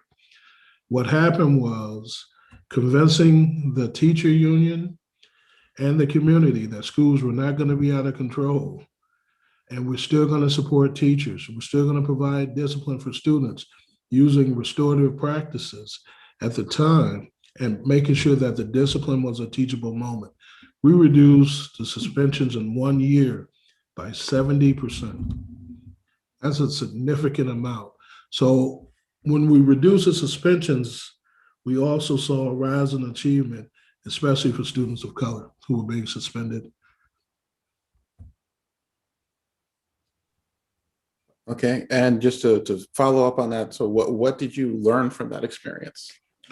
What I learned was that even as someone who knows the system, knows education, the importance of listening to the community and their perspective on it, because other people with their ideas may also be right.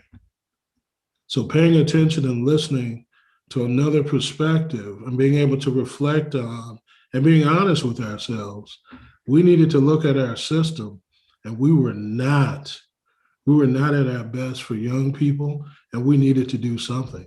And having a group like Isaiah, Pastor Paul, Pastor Heron come in and asking us to look at this morally as well. So we thought we were doing the right thing, and I believe that we came to a better solution because we involved the community in the process and listened to the community. All right, thank you.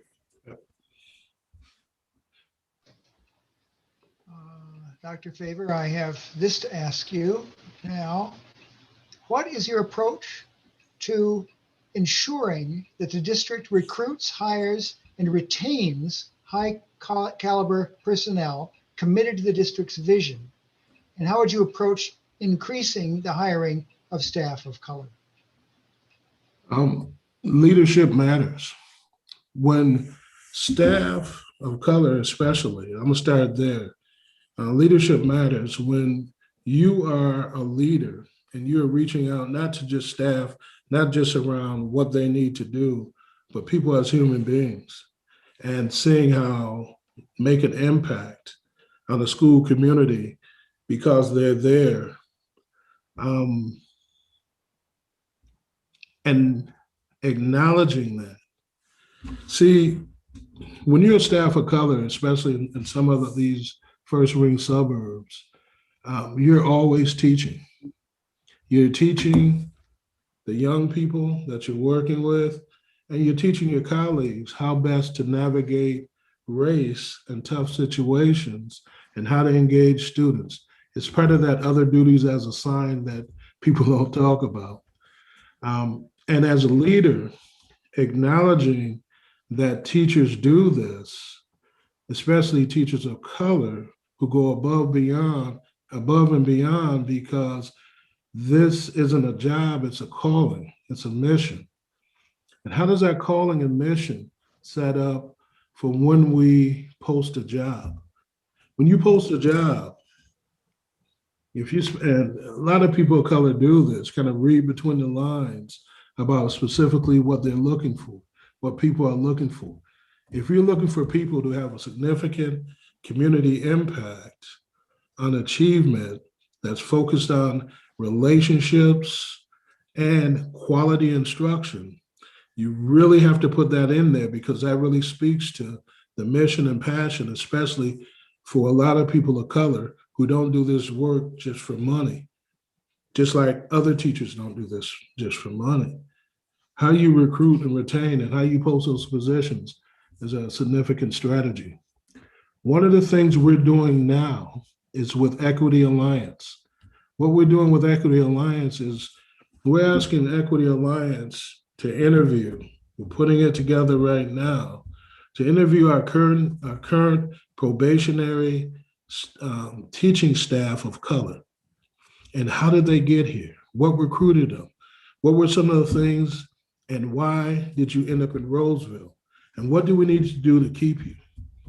Then also in the same number, recruiting some of our interviewing some of our non-probationary teachers. This is what Lisa Chang and I are working on right now, interviewing some of our non-probationary teachers of color and asking, again, how did you get here? What do we need to do to keep you? And what are some things you're seeing in the system that we need to improve so that we can make adjustments in real time? When people feel heard, when people feel valued, when people feel that they can be a part of something that's somewhat bigger than themselves, they kind of gravitate towards what's possible. And I think that's one of the components here in Roseville, because leadership matters. When you have leaders that understand the work of racial equity, that's important. And you have leaders that I'm going to say this because I really think this is important, Director Shaw. Leaders that understand the importance of intellectual discourse. I don't want to hire people who think like me and just look like me and act like me. I want to hire people that we can dialogue to make the system better. And intellectually, we may disagree, but once we set a direction, once we set an agenda, we move forward collectively as a team. But people have an opportunity to be heard, listened to, and feel valued in the process. That builds capacity and that builds trust. That's what we should be doing with our teaching staff, all of our teaching staff, in particular, the teaching staff of color, who often have the solutions to some of our issues around recruitment and retention. Thank you for that answer. Sure. I have the next question. How do you meet the educational needs of all students, making sure that students who struggle and those who are most successful continue to grow academically? Give an example of how you have demonstrated being able to meet a wide breadth of student need. When I walk into a building as a principal, or even as an assistant superintendent, there's 4 key areas I look for. Number 1, standards. Are teachers teaching the standards? The knowledge of the standards? Are we providing standard-based instructions and standard-based assessments? So that's one of the key things I look for. Secondly, I look for assessments. Part of that assessments are the PLC process with the data protocols, the data analysis protocols for summative and formative assessments. And are they being done? And after they're being done, what are we doing to provide not just interventions, but accelerate young people? The next thing I look for, and this is what I want us to do extremely well in Roseville, these 4 things, is differentiating instruction. We have to make that an expectation of the work. As a principal, it is expected that you differentiate teachers, that you differentiate instruction, and making that a clear expectation of our work. Now, you can't differentiate instruction if you don't have a clear understanding of the academic standards that you're to teach. So making sure teachers have that depth of knowledge in those academic standards. The last thing I want, and I want us to do extremely well in this district in Roseville, is inclusion. And when I say inclusion of race and gender equity, inclusion of special ed, EL, and gifted programming. So let's build and focus on these 4 key areas and do this better than anybody in the state. That we teach, make sure that we teach the standards and accelerate students above and beyond the standards. And we provide homework and assessments, everything centered around an intentionality around achievement and the standards. The next thing's assessments, how we use assessments and the PLC process to grow our teachers, to grow our students. Differentiation, using people like our EL staff who are PSYOP trained and our special ed staff who specifically are some of the best at differentiating and working collaboratively together, working as a collaborative team. And the last one is inclusion. There should be an expectation of inclusion in the work we do and holding people to that, focusing on these four things. I think we'll have a lot of success. Thank you. Second favor, eliminating predictability of outcomes by race continues to be a major challenge for our school district. So could you please identify what our district is doing today that you believe we should continue doing? What should we do more of? What might we do less of? And what should we start doing? Director Boguchelski, if I miss a component of that, please. I'll remind call you, me. absolutely. Okay. That's fair enough. Yep. I'll start with what we're doing really well.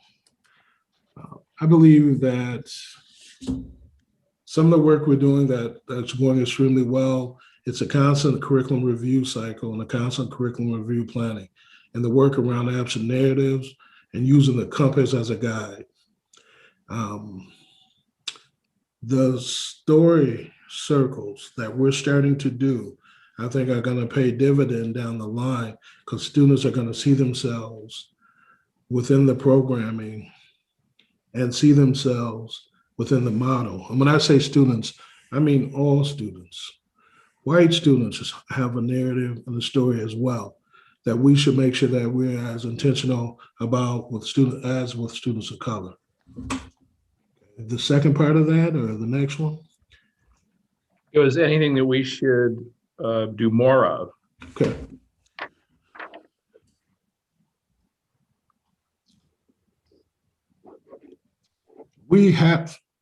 This is just my opinion.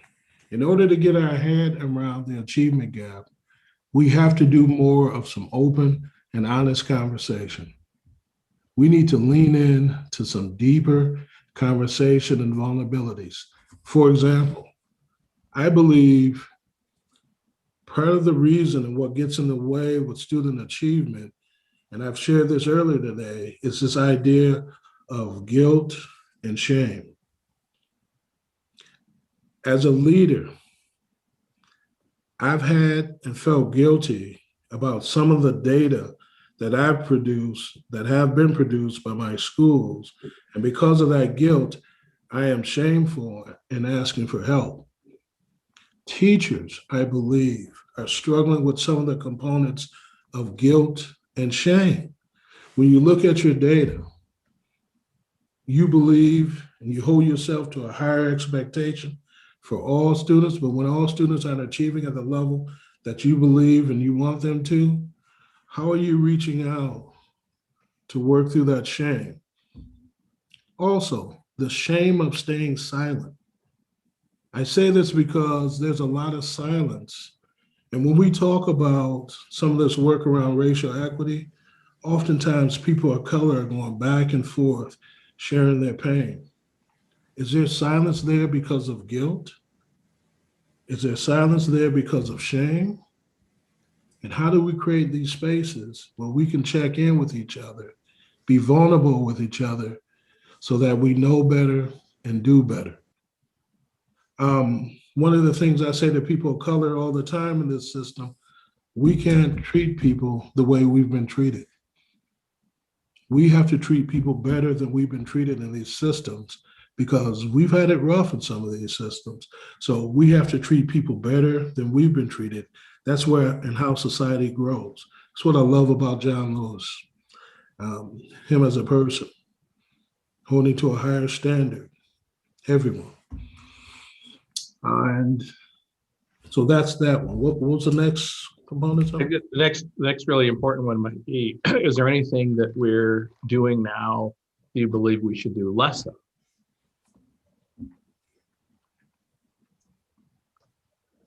I believe that a large component of what we're doing with the work of racial equity and how we align our beliefs and behaviors, being much more intentional about the academic progress of children, all children. And sometimes we look at this work and there's an analysis paralysis that happens centered around equity and race. And we often leave out the conversation around achievement. And helping people work through that, again, through the lens of guilt and shame, I think opens up for a richer experience and opportunities for great success.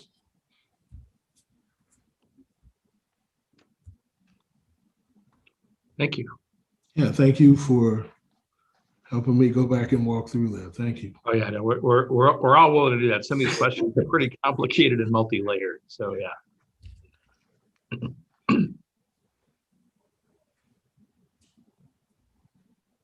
Rose, you're on mute. Yep, thank you. So this is question 11. How do you ensure that staff at all levels are educated and trained on advancing educational equity and excellence?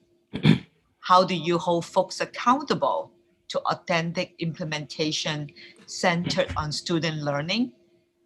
And how do you measure success? Please share how you have succeeded and struggled in this area. Rose, again, you may have to help me with some parts of this question. It's pretty large. So what's the first part? So how do you ensure that staff at all levels are educated and trained on advancing educational equity and excellence? One of the things I like about Roseville is not just do we create opportunities, we expect all staff to go through the work of racial equity training. And I would hope that our principals and peer-to-peer, that we're holding each other to a higher standard with not just the work, but how it's being executed in the schools. And what I mean by that is I've walked into many a school in this district and felt completely welcome, even before people really knew who I was, by some of the clerical and the secretaries and some of the people at the front desk. Those welcoming environments to me are a strong piece and part of racial equity, because they're our first image of what we want our schools to be and how people are perceived welcome in our schools. The next part of that question, Rose. And how do you hold folks accountable to authentic implementation centered on student learning? And then how do you measure success? It's a great question. Right now, I don't know if everyone knows it, part of my job is system accountability, student success, and the work of racial equity. Right now, at the beginning of this school year, we implemented school improvement plans that were already in place, but we're going deeper with our school improvement plans. Over the next 2 weeks, although we're coming back from a pandemic, I am meeting with principals. Dr. Lake and I are meeting with principals, not just me, because as assistant superintendents, we do this together. We are meeting with principals. And what we're asking is in math, because that's where we ask people to put their intention. How are students going to perform in third grade math, sixth grade math, and then secondary levels in math? And what you inspect, people will respect. We have some data systems that are in place that people are expected to upload their data, the common formative assessments, and the assessments that are being done so that teams can build off those assessments in a continuous improvement model. That's the plan, do, study, act model. And I ask principals to show me how, and this is where our meetings are. Dr. Lake and I, we're asking principals to show us how you're doing this. And then what are you doing with the information that you receive? Not just the supports, but accelerations. We have a lot of students that should be and can be accelerated. And I don't want to spend all of our time just talking about students as deficits, deficit thinking. Our students are gifted, our students are talented, and we need to continue to grow all our students in that way. So right now, we have meetings set up where we would be monitoring instruction. And this is something that's monitoring progress. And we work with the regional centers of excellence with this. And this is something that's somewhat new in this district with the intentionality that we're putting behind it. Show me what you're doing and is it working? Next piece of that. Yeah, so you have really talked a lot about where you're succeeding. Do you want to share anything about where you have struggled in the area of the training in educational equity and excellence, and then holding people accountable? I'm going to be honest with you, totally honest with this community, totally honest with the board. I've struggled greatly because of turnover in this position. There's been a lot of people who only believe I'll be here for a year, so we'll wait Mike out. The turnover in this position and the trust that having to rebuild, people are feeling somewhat hurt by. So this is where I've struggled with just reminding people, I'm not people of the past. I'm who I am. I'm pretty transparent and honest with you. We have standards and expectations. And please don't judge me based on things that have happened in the past. So that's been somewhat of a struggle for me. Forgive me, Chair Boguszewski, but we had indicated we would not go over 45. Do we go till 9:30? Is that correct? Just to process check. We go 9:15? to 9:15. 9:15. Right. Thank you. So you still have 25 minutes. I just wanted to have a process check there. Thank you. Thank you. Thank you for the response. Yeah. Mm-hmm. Thanks, Dr. Favor. We're going to shift a little bit over to finances. Please outline your top 3 priorities for achieving financial stability and transparency for the school district, and the key action you would take in the short term and long term to implement those priorities. I would start again as part of the 90-day plan, meeting with the superintendent, meeting with the board, and also directors, specific directors. I would ask the directors their knowledge of their budget. I would ask the directors, are they maintaining and working within their budget, and what do they see as the priorities? I would meet with our budget director frequently, probably twice, at least at bare minimum every 2 months, and look at the assumptions that are in place. Look at, are we meeting the expectations based on the budget outlines? And because we're a small enough district, what do we need to do to pivot to making sure that we're meeting our budget assumptions? Again, I would also meet with members of the school board and asking what are the priorities and what are the clear priorities, not just within the budget, but what is it specifically you want the superintendent to monitor and provide feedback on? Again, I talked a little bit about district leadership and how they're monitoring their budgets, their knowledge of their budgets. And again, what are the priorities and what are the goals they hope to accomplish based on the funding they've been allotted? I would also look at our grants and how we're prioritizing our grants. And are our grants sustainable over time, and the impact that our grants are having fiscally on what we're going to get accomplished. Those are some of the things I would do. Great, thank you. Okay, along the same lines, our current operating levy, which is $8 million or roughly 8% of our general fund budget, is scheduled to expire if voters do not renew it this fall. What are your strategies to make sure enough voters support passage of the operating levy referendum?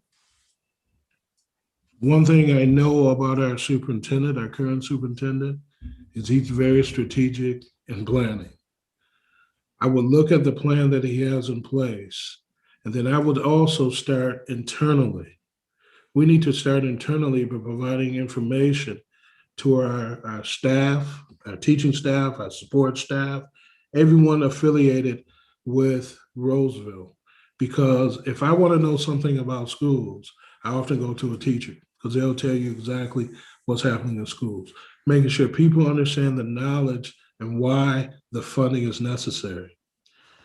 Then I will continue to meet with community members, setting up meetings, setting up information sessions where we can get out to community members, going to PTOs, going to PTAs, getting out to community members, town hall meetings, getting out to any meetings that are happening in the community, many of the meetings that are happening in the community, in the Roseville area community and in Falcon Heights and other communities, so that people not only put a name with a face and the budget and explaining our budget concerns and kind of the why behind it and the value, the importance of remaining competitive for our students, for a world-class education, so students are ready for the world, ready to compete.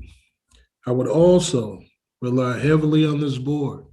This board knows this community, has been through this process, and I would lean in to this board for some very specific direction on how best to accomplish this goal.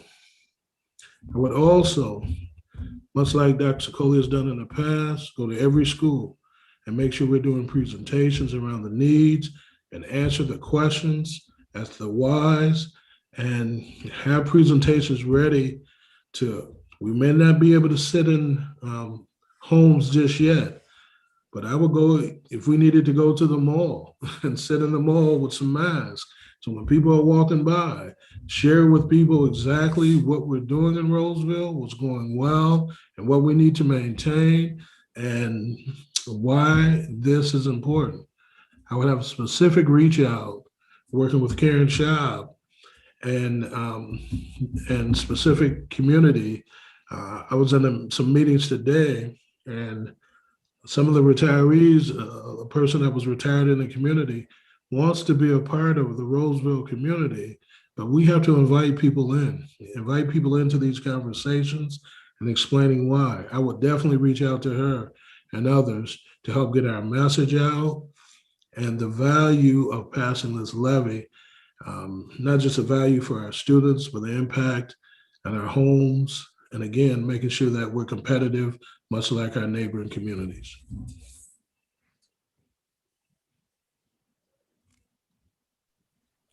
Thank you.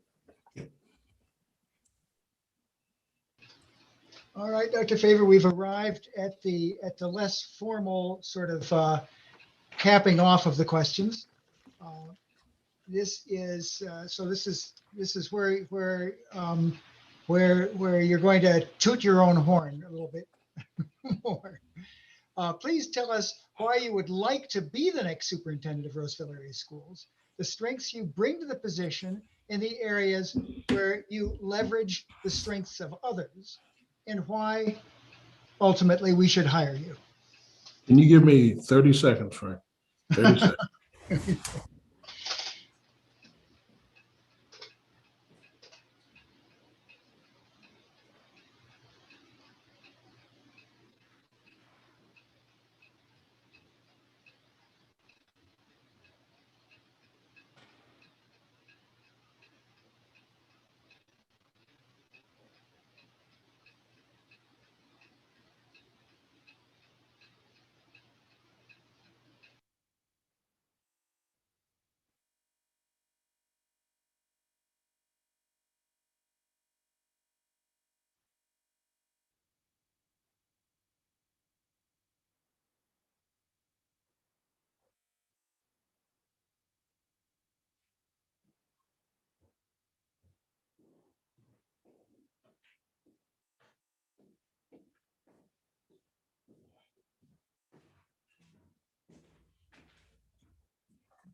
All right, sorry about that, sir.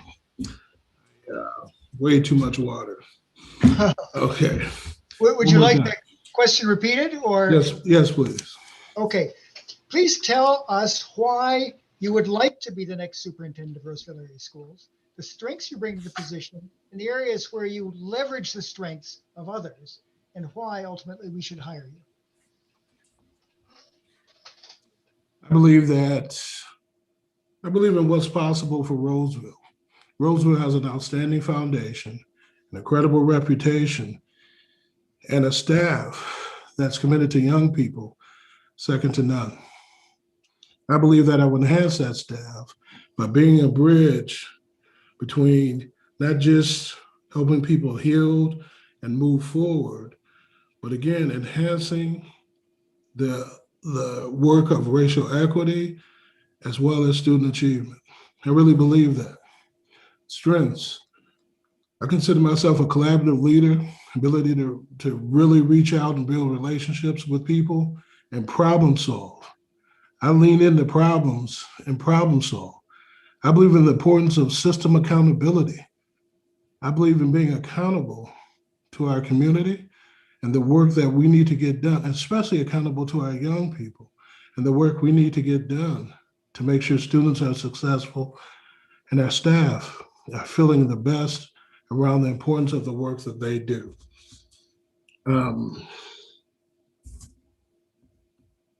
The other part of that question, sir? Well, I think you've answered the first two parts of it. The final part of it is why we should hire you. Yep. I believe with my experience as a prior superintendent, I believe the visions and the collaborations and the relationship that I build, I believe that it will enhance and grow Roseville. I really do. I know that sounds pretty low key, but I really believe in the power of we. I really do. And I'm proud to be a collaborative leader who focuses on relationships. I'm proud to be a person who builds relationships and goes out and leans into the tough conversations and the why. And I'm mostly proud of being transparent in the leadership that what we're going to do with the funding that we go out to achieve and how we come together. Those are some of the reasons I believe I should be the next leader of Roseville, but mostly young people. I'm committed to young people. I put students first. And I listen to students. I use their voice to help guide our system. I really do. Thank you very much.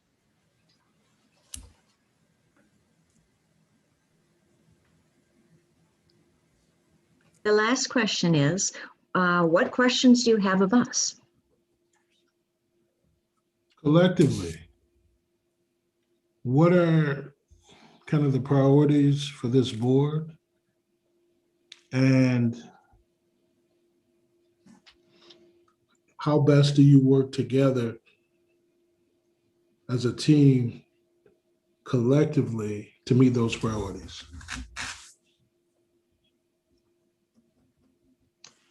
I'll go first. We had a similar question. So what I answered last time in terms, and others built off of it, is that we are looking for seeing the work around equity and excellence translate to outcomes. We are very much interested in seeing closure in some of the predictability of various racial groups in outcomes. We are interested in making sure that we have help each student to reach their full potential. How we work collectively, I find we have quite a few different opinions, and it really is valuable to hear the different perspectives, because then we can jointly make a better collective decision. We spend a lot of time discussing various issues in our study sessions in particular, where we have a little more time allocated to individual topics. I have found that the input of my colleagues has often changed my position on issues or topics before the board. So I know others built on that last time. I'll let you do it again.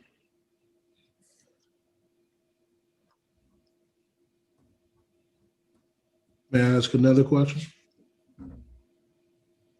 Sure. What is the criteria you use as a board to measure the effectiveness of a superintendent and the success of the system that we have in place?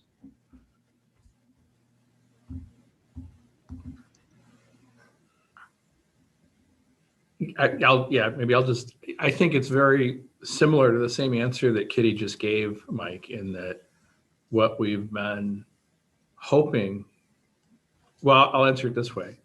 I think what we're hoping is to tie what we see as successful superintendency, if that's a word, with more of a shift and more of a focus on those outcomes. We have a lot of process in place. We have a lot of programs in place. But that doesn't necessarily get you across the finish line. And so I think it's looking at possibly tying what we would see as the year to year to year overall success of the superintendent and pulling together all those elements, leadership, program, plan, as one by one we remove those things that might be getting in the way. It allows us to keep focusing more and more, I think, on those areas that could, really add leverage to that success. And I think that's what we want to look at in terms of a superintendent and moving that forward. I don't know, Kitty, Frank, everybody agree, or please add color to that. I would add on to that, that one major challenge I think education broadly faces in the United States, but certainly we face here, is fiscal stability to be able to achieve that work. And how do we have that stability to allow the focus and delivery on our students, our future? I'd like to add on to that, Kitty. I was going to reference, I didn't speak up and mention that last time around, but one of my questions was achieving financial stability. And one of those immediate challenges, as we're all aware of, and I know you are, Dr. Favor, is this operating levy. I mean, it's hugely important. If this doesn't pass, it's cuts. It's real cuts to staff. It's you're aware that we have this goal of keeping a 3% unassigned fund budget, and that's important to us. That whole idea of financial stability allows us, we need that. We need financial resources to achieve what we want to achieve. So that's definitely a challenge. Thank you. Can I say something just in closing? I'm thinking we're about to close out. First and foremost, I really want to thank people for this opportunity. I believe my experience, the things I've done in the past, proven success with academic achievement, and the work of racial equity and specific outcomes aligned to the mission and vision of this district and this board. I'm excited about what's possible for Roseville and would be excited to be a leader here and be a part of what's possible for Roseville, even with the challenges in place. I lean into those challenges and work collaboratively so that we can figure it out together. And I just want to thank you for your time. Thank you. Thank you, Mike. Thank you, Dr. Favor. Bye-bye. Bye-bye. So shall we take 3 minutes? Okay, let's do that. Let's take it through. I got a thumbs up from Curtis. So Michelle, Joey, I don't know that you need to stop anything. I'm just gonna, maybe we just go to our names and mute our mics and we'll come back in 3 to 4 minutes. Thanks, everybody.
Okay, looks like we're all back. Mhm. So maybe I have a question for Ken and Tony. Thoughts on, any thoughts at all on processing? Right. No, you all, first of all, thank you. It was a great amount of great interviews and good discussion. And you have, as a board, you've been given a lot of materials, a full packet of information with a lot of references and so on. You got a lot of feedback today from all the focus groups that were engaged with the candidates, and you had your own interviews tonight. So the bottom line is the decision of the board is, do you have someone that you would want to enter into contract negotiations with to be your next superintendent? Now, you can get at that in several ways, and we've done this with different districts. One way, obviously, is for one member of the board to make a motion to enter into contract negotiations with whoever, and someone seconds that. Then you have a discussion about the motion on the floor, and you just see whether you can pass that motion. Another way that some boards do is that they simply do a straw vote, and to see kind of where everybody is, not by, in other words, you would simply text me your choice, and I would say, well, we have 4 for so-and-so, or 2 for so-and-so, or 6-0, or 5-1, or whatever. That is not obviously binding, because you need to do a public vote for whoever you decide to do. Or the third choice is simply to open it up to discussion, have your discussion about the 2 candidates, and then again, someone make a motion to enter into contract negotiations. I would make one caution, and that is that obviously both of these candidates are within the district, and we always say to keep it on the positive side, not to necessarily go in and say, well, the reason I don't want this person is because they don't do this or whatever. I think that's it'll be very counterproductive for either one of them going forward in your district. So those are kind of the 3 choices as I see, Mike. And like I said, each boards do it differently, but we can facilitate any one of those 3 options. Well, Rose, go ahead. Yeah, I have a question. So explain more about the straw vote. What is the purpose of that again? It is to, do you have a consensus? So then you could talk about the person that you are going to enter in contract negotiation. You don't get into a large discussion debate about the 2 candidates. If you're 5-1 or 6-0, you can say nice things about both candidates, but you do have a consensus anyway, and you move forward and talk about the candidate that everybody speaks then about the candidate that they want. Obviously, we want everybody to speak out. We're not, but it becomes more focused then on the candidate that you've chosen, potentially chosen. Sorry.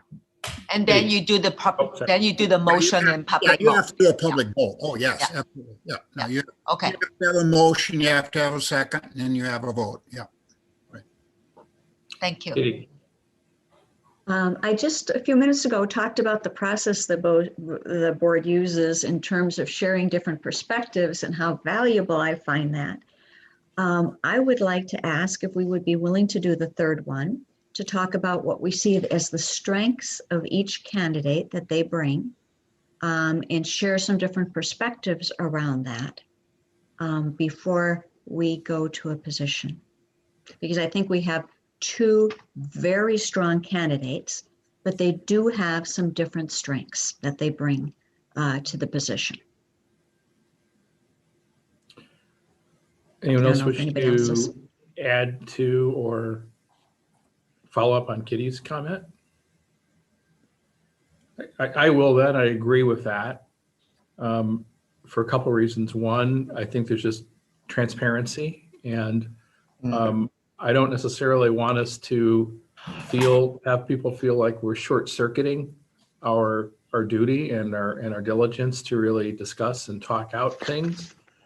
And then plus, even with a straw vote, something Kitty said earlier struck me, which is that in our discussions among ourselves, I, just as Director Goggins, sometimes come into a board meeting thinking a certain direction, and then the discussion lets me realize things that maybe I hadn't thought of or focused on. And so I would actually value the opportunity to have some deliberation and sharing of our thoughts, even if then we did initially do a straw poll at one point with Ken's help to see where we are. I'd want to do that only after we've had a chance to maybe discuss and chat, as Kitty said, what we see as the strengths and the values. I think that's a good approach. So I guess with that, anybody want to start and jump in and maybe talk about that and maybe frame it that way, just talking about both Dr. Favor and Dr. Lake, what anyone might see and have noted down, that whether it's based on the interview questions, the packs that we got with the references and the experiences, the feedback from the focus groups today, or anything earlier that we've had the benefit of receiving. Anybody want to jump in first? Frank, got your hand up first. Kitty, did you want to go? Yeah. Go ahead. Okay, I thought to myself, I don't want to be first, but then I thought, I should just go ahead and be first. Thank you. Here it is.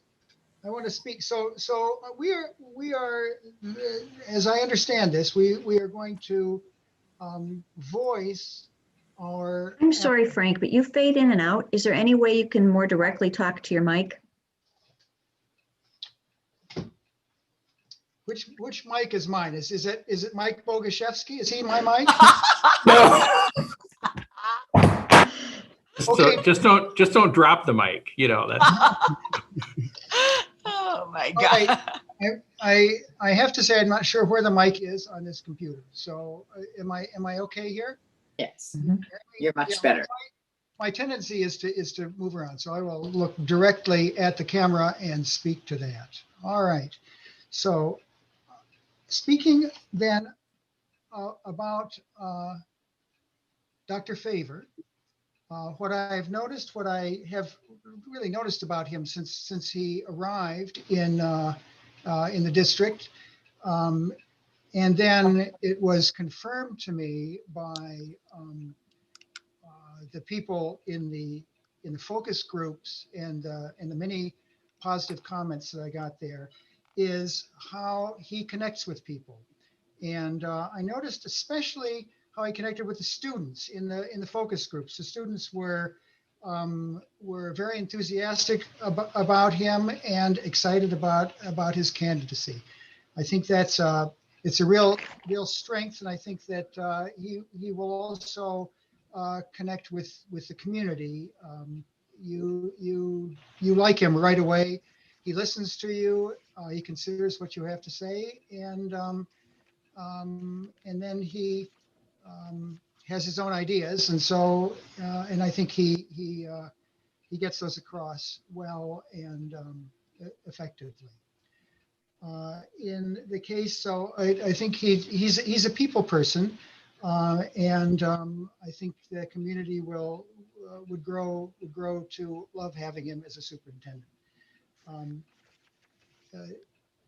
Jenny Lake, Dr. Lake, has been here for a long time. I first was impressed with her when my son came a cropper in her class, her health class, back in his sophomore year, which would have been in the late 90s, and how well she handled that and kept his respect as well as my respect. I was impressed with her, and then I was impressed with her during my first years on the board when she was athletic director.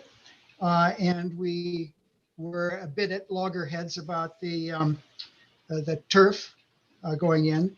But I've always been impressed with how she listens, but she also is very strong in how she keeps focused on particular goals and gets them through to achieving them. I've been extremely impressed at how at the respect that the teachers and administrators have for her in her work. She has been the principal for all those years at Roseville Area Middle School. And during that time, she doesn't seem to have made any enemies at all. She's really reached out to everybody. And I think that's a nearly impossible thing to do in a large, diverse high school. So there are my two things.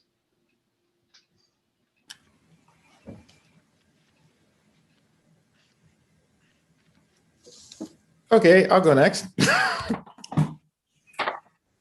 Okay, Dr. Favor, Frank,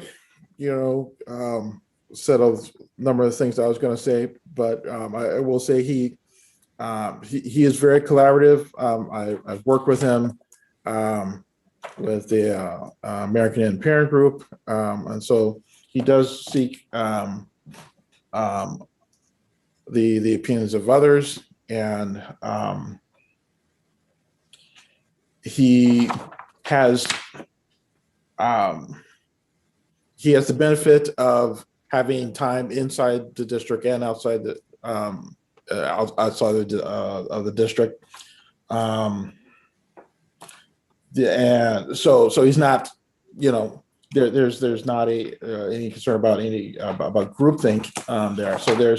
So that's good. And lots of work in lots of experience in equity.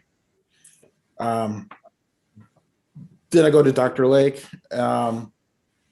who also has experience in equity, and has a hand in a number of the initiatives that a number of the positive initiatives that have happened in the school, including AVID, which is for me a personal favorite. I've always been the let's have AVID for everybody.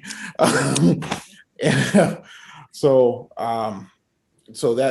that's very impressive, and I think both of them are good communicators. I think when it comes to Dr. Lake, one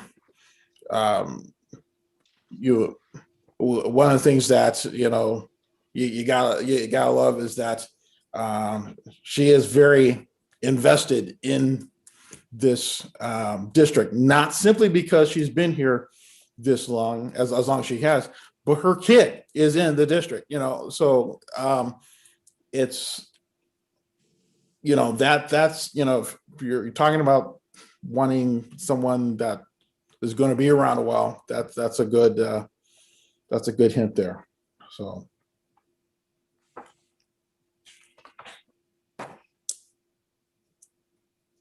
I'll go next.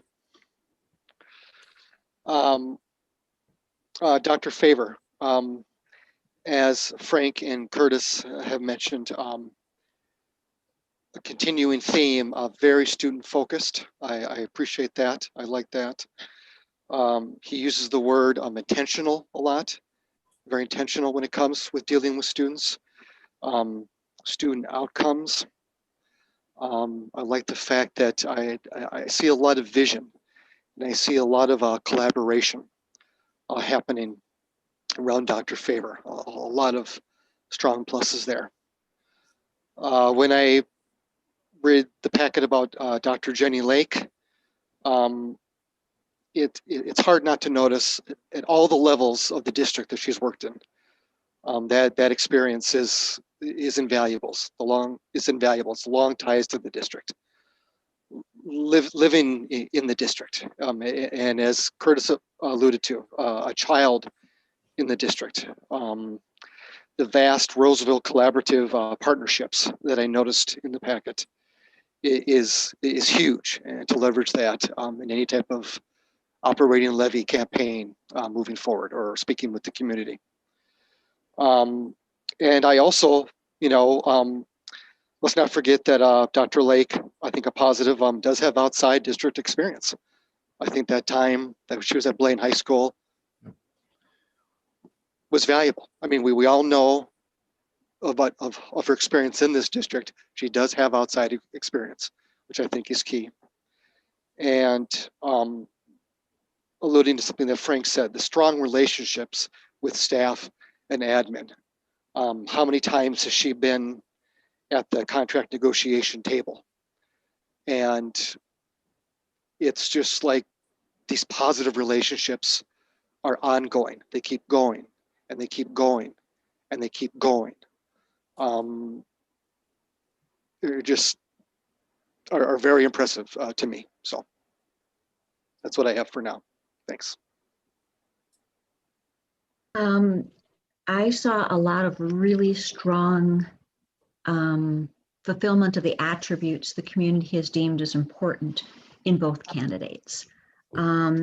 Just sharing some of the things that struck me about both of them is they have impressive breadth and depth of experience and expertise. They are both very strong and respectful listeners and relationship-based interaction with people. They have a personal commitment to lifelong learning, which is clearly what we're asking of all of our staff, but they model that in terms of what they've done. They both have experience in multiple educational roles. They have experience in the different elements around instructional experience, budget experience, creatively financing various projects, a number of the different attributes that are really critical in leadership and content knowledge. The thing that probably struck me as some of the areas of difference, I thought that Dr.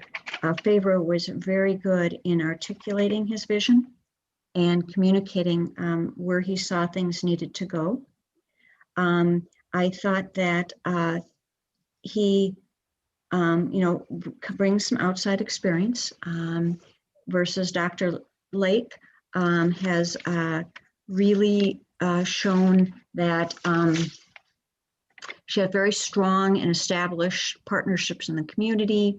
She has been able to have conversations while keeping relationships intact in the district. I saw that in a number of people's comments, and tremendous support within all different levels of the current district.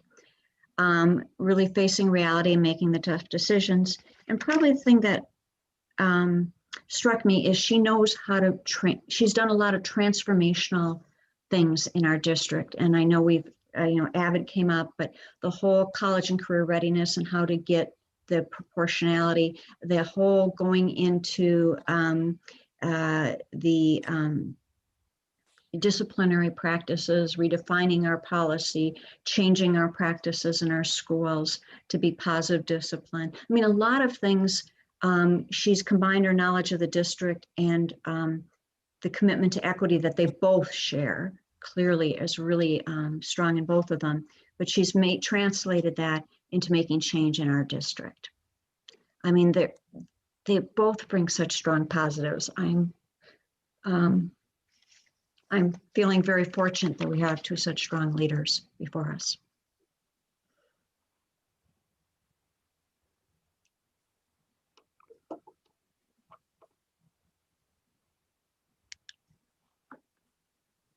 So I I echo what Kitty say. It's a great position to be in a lot of ways, to have both of these candidates who actually, I was just writing this down and reading the profile.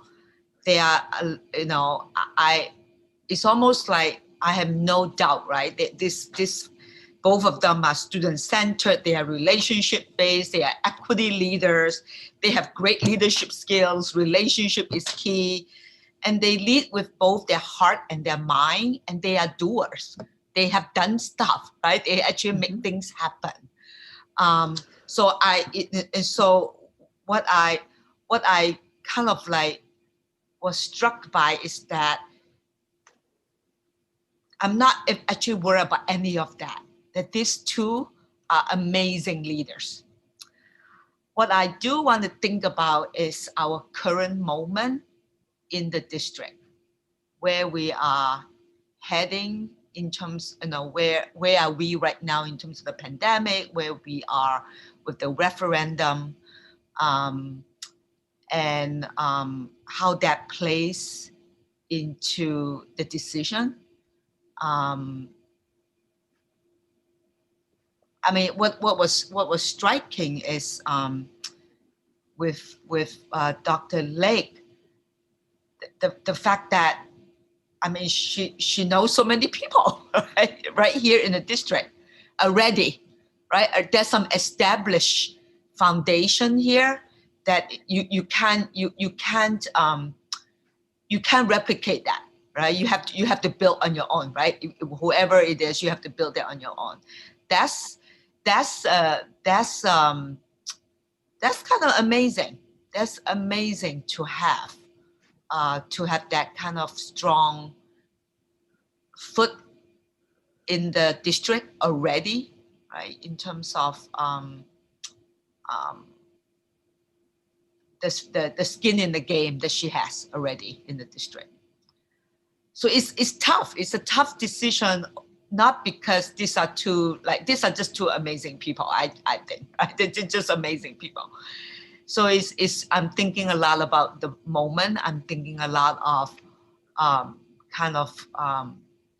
where the district has been and where it could go, the referendum. So I'm weighing all those things as thinking about it's almost not so much about kind of whether they will be a great leader. It's almost like they have proven to us they have a lot of great stuff going on. They have met. I mean, I'm looking at the profile, it's like, yeah, they've talked about some of those things. And I think it's interesting for me from maybe it's a teacher in me, right?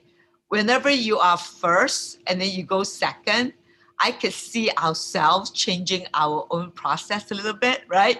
Because I'm going, yeah, I did not ask that question the last time, right? I asked the question this time because I wanted to make sure that got answered. So I think there's a little bit of slight inequity just by virtue of, the first person versus the second person. I don't know. That's how I felt. Because I know I was a little different the second time because I was paying attention to make sure that they answered everything. I did not do that in the first time, right? I did not do that for the first time. So I'm glad that towards the end that there was an opportunity kind of to freely talk. And I thought some of those things came through a little bit more in the free talk.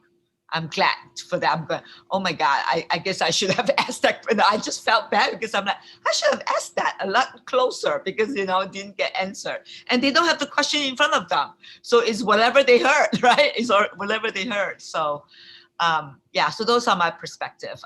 It's a tough one, but a good tough to be in. Yeah. Those are my perspectives. Yeah, so I actually generally agree with everything everybody has said. I think that, the classic way to say it would be, either one could do the job and do it well. And I think we'd be very successful working with either of these folks.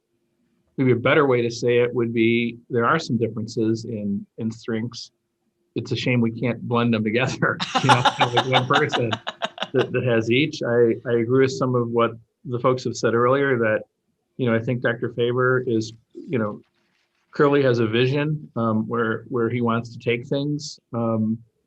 It's an extension, I think, of the vision that Dr. Sicoli brought to the district and has been working for the last 5 years, 6 years to implement and to put over the line. Facing whatever had to be faced in those years. I think Dr. Lake also believes in that same vision, and some of the strengths that she's shown over the last few years is in getting it done and getting stuff implemented. She's just had the time to build on those relationships she's made over the years and decades here to help get some stuff over the line. So, Dr. Lake has been here and knows those folks. That's a strength.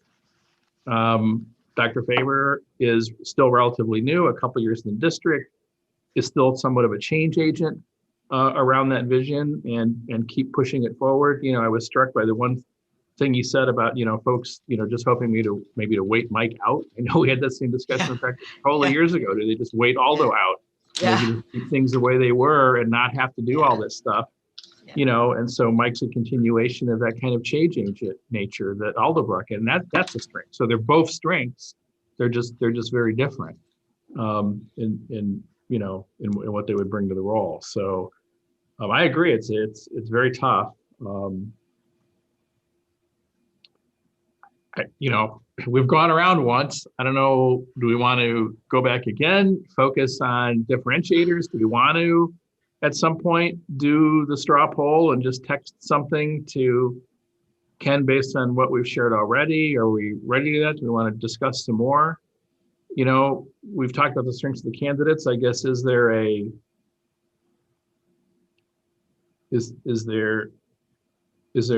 anything that we would apply that we've heard from the groups in particular that maybe we didn't see ourselves, but that was highlighted by them that was surprising or an aha moment to us in terms of the report outs that maybe some of those folks saw?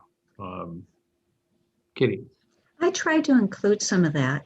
I think, from a board perspective, we see kind of the visionary side or where they're going and those kinds of elements. And I found it incredibly helpful to hear from the community, the various staff groups, the student groups, in terms of perspectives from their point of view in working with individuals. And that was really valuable. And I tried to highlight that when I was talking, because we see one dimension of what a candidate brings, or even in a presentation like this. It's typically that's the same dimension we see, because as board members, we hear presentations, but we don't see the day-to-day ongoing kind of interaction and experience that others have.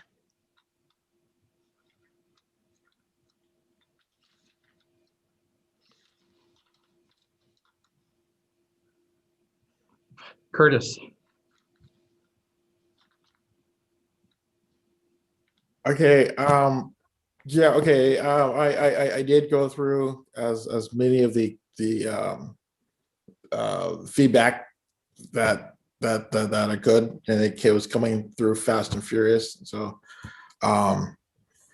thank you, Tony and Ken, for setting that up. That was actually very cool to be able to get that information more or less real time. Again, both candidates did really well. I mean, so it's when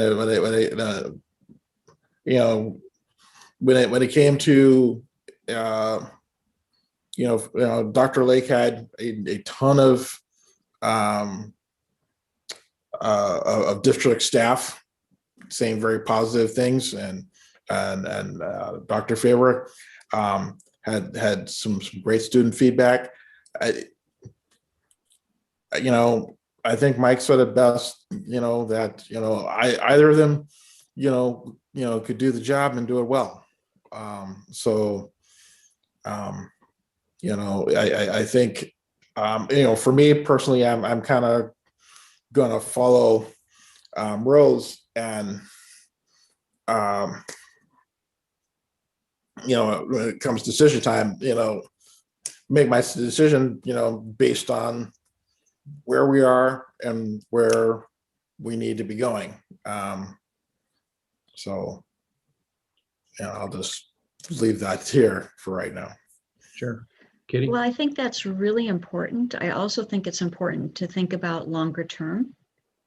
But I think we all feel comfortable because we're all saying they're both really strong candidates. That's what I'm saying. This is Right. Yeah. So if I had a a concern about either of them longer term, this would be easy. This would be done. It's so it's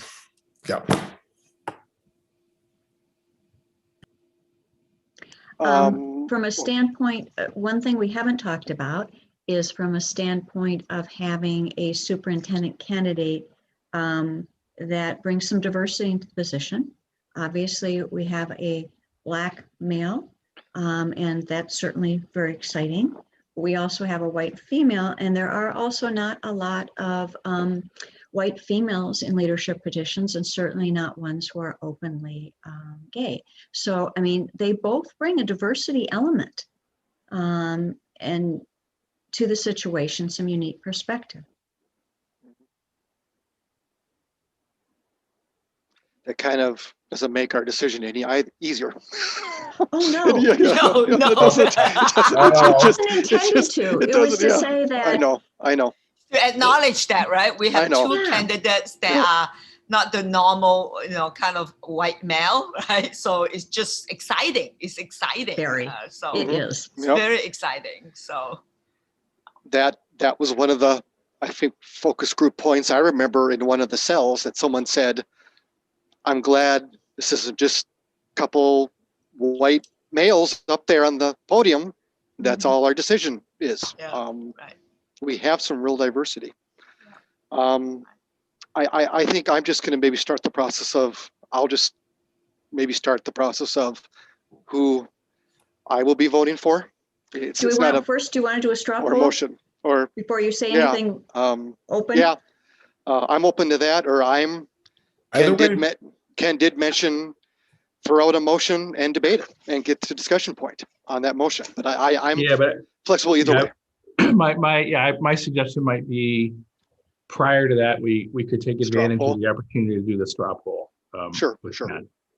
Let me throw out something though before we do that, which is so it sounds like it's very clear that there are two priorities that we need to worry about.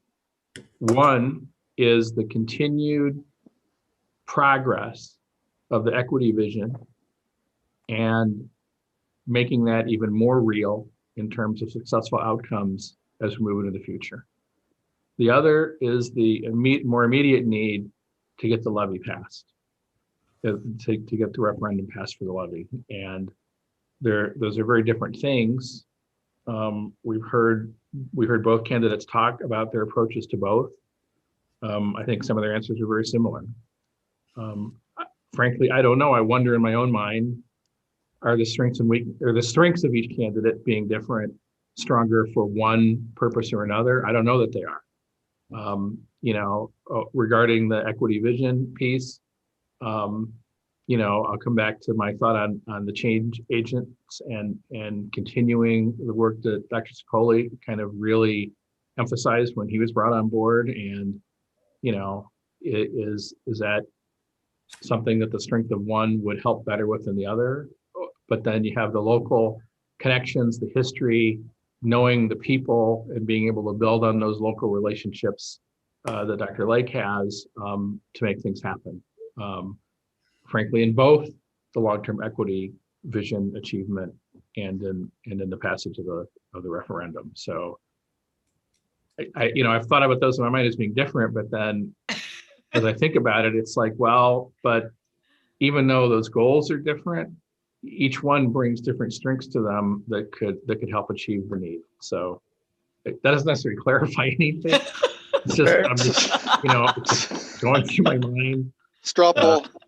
Yeah. All right. So Ken, we would do this by texting you. Yeah, and the number, your I'll phone. give you the number again. Right? So you Is have that it. something you are willing to say out loud as we're being YouTubed and Yeah. broadcast? Okay. What I would do, do you have my number there? Where? Where? Ken, I could put that in the chat. Okay. Oh. that would be Oh, good. that'd be awesome. May I ask a question? Why aren't we just using the chat? Is the chat Or visible? Is Yeah, the the chat chat. visible, Michelle? I think the chat might be visible to people. Chat. Oh, okay. I don't know. I don't believe so.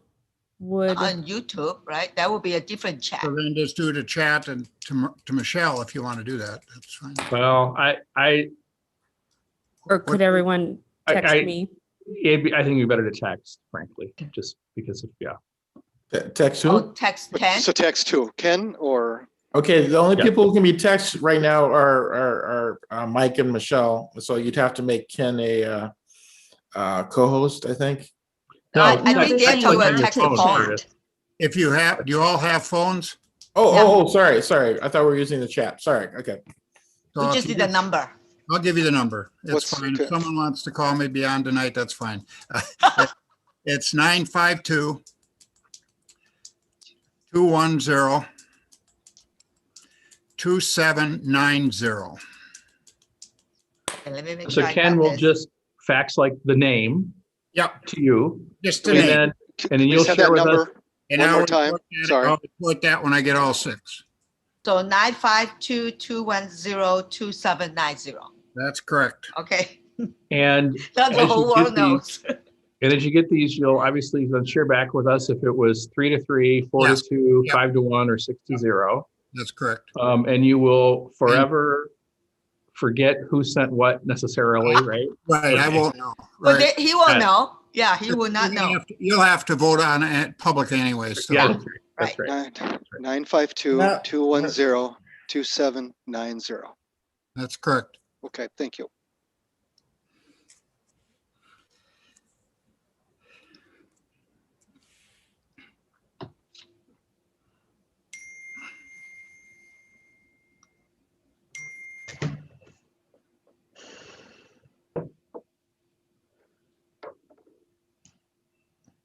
I've got 5. One more. Oh, Frank, you're, okay. I'm useless at texting, so it's just- We can be patient.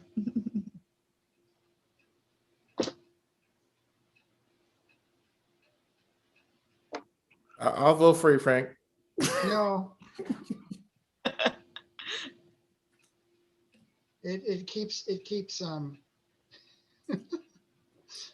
auto correcting. Oh, Yeah, mine does.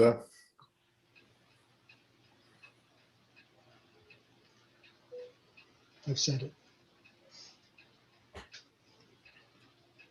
I'm missing, okay, there we go. All right, you have 5-1 for Jenny.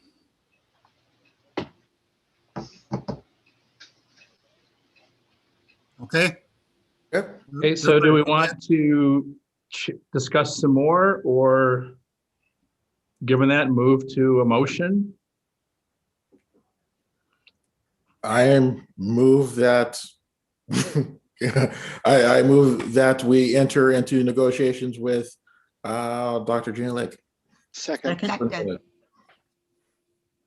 And again, to whomever it was that might have been the 1 and not the 5, one doesn't need to vote how they texted. Being 5-1, I also believe there's value in consensus and unanimity. So I'm just saying that anybody can vote however they want, but I'm just saying that. So there we go. Okay. Do we So need- moved and seconded. So now it's on the table. Do we want to discuss further or just move immediately to a vote? Anybody that has anything to say as a board discussion now that a motion has been moved and seconded, feel free. Seeing Okay. none. This. Okay, all right. Sorry. I'm not trying to keep us here all night. Hey, it's not 10 yet. Look, I thought we were going to 11. Come on, this is great. Remember breakfast at Perkins. Oh, that's right. We can do that Friday morning, right? Yeah. So, all right. Sorry, Curtis. Sorry. that's okay. It's all right. These are two very very accomplished candidates, and it is truly unfortunate that we can't have both. That's what yeah. Okay. But when it comes to the short-term needs of the district, and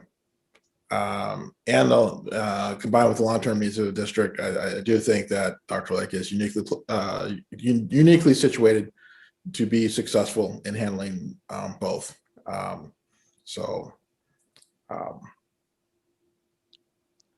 That's all I wanted to say. I concur. I just want to elaborate on what Curtis said. We knew this was going to be a tough decision. I think that was good. It was a tough decision. I want to acknowledge to everybody listening that they could both hit the ground running. But what elevated Dr. Jennifer Lake in my mind is I think she would hit the ground running even faster. I think there would be a more seamless transition. Transitioning is very important here when we're talking about the current pandemic. We're talking about the upcoming operating levy. That's what kind of elevated a bit more in my mind, the relationships that are already here. So thank you. Any other discussion? Seeing Yeah, none, then, oh, go ahead, Rose. Well, I just want to echo kind of the fact that both are incredible leaders. I just want to acknowledge that. Incredible leaders. And hopefully, regardless that they can continue to be the great leader that they are for the district. And so, I wish we could keep them both, like hire them both as superintendent, so, but we can't. So unfortunately, so yeah, it's tough. But I really thought that they presented themselves really well. Just their passions showed through and through for the students, and student voice was big. It's just really impressive, very impressive, and very inspired by both the leaders. Yeah, very inspired.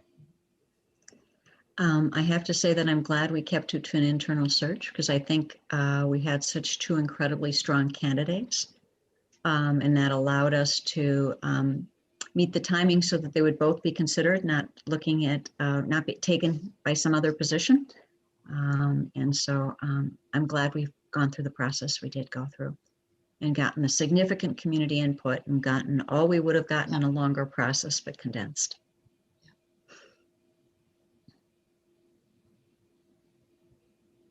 Okay, I think that's it.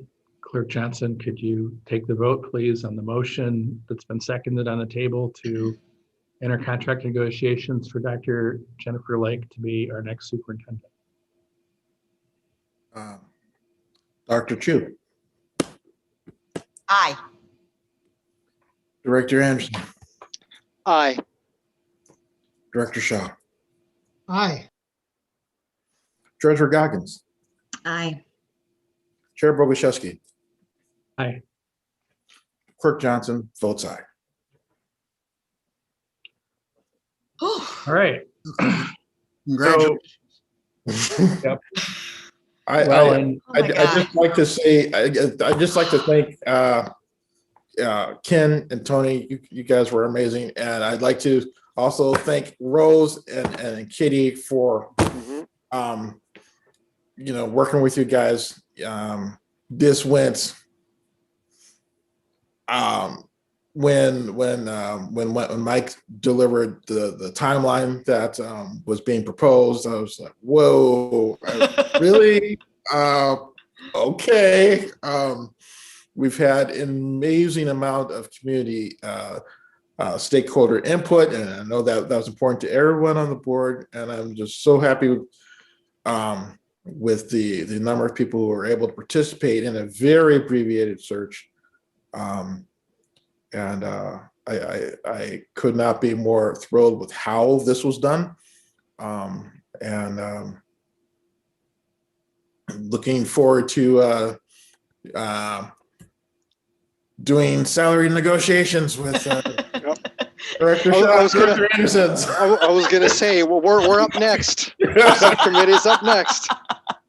You know, just a little point of reference.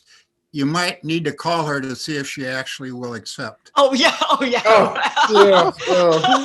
Yeah, I should get on that. I'm sure she knows about it already, but because it's on YouTube and whatever. I'm sure she knows about it. But the format, typically the board chair would call her and tell her the board that, you know, want to do that, and I know she'll say yes, but that's probably but technically I won't ask for her acceptance. I'll ask for her willingness to enter into that contract negotiation. That's exactly right. There you go. Any superintendent to which we make an offer, they could find the offer terms untenable. So we do not formally know that. So we would move forward with that. I just want to also say, you know, obviously thanks to Dr. Lake,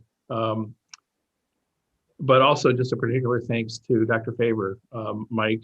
You know, it's not easy to apply and put your heart and soul into the materials that you gather.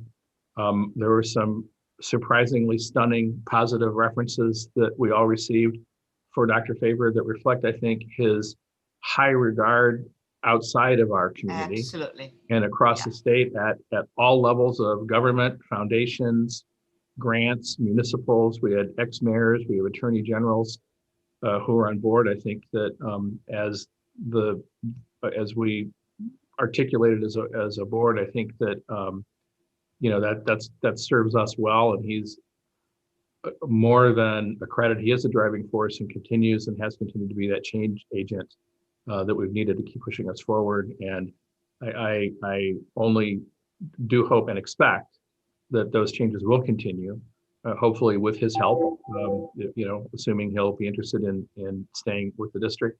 He's done such good work, particularly around, you know, taking over the things like the absent narratives and the circles, and heading up, you know, some of the teacher of color initiatives that we have, and some great ideas there that we don't want to lose.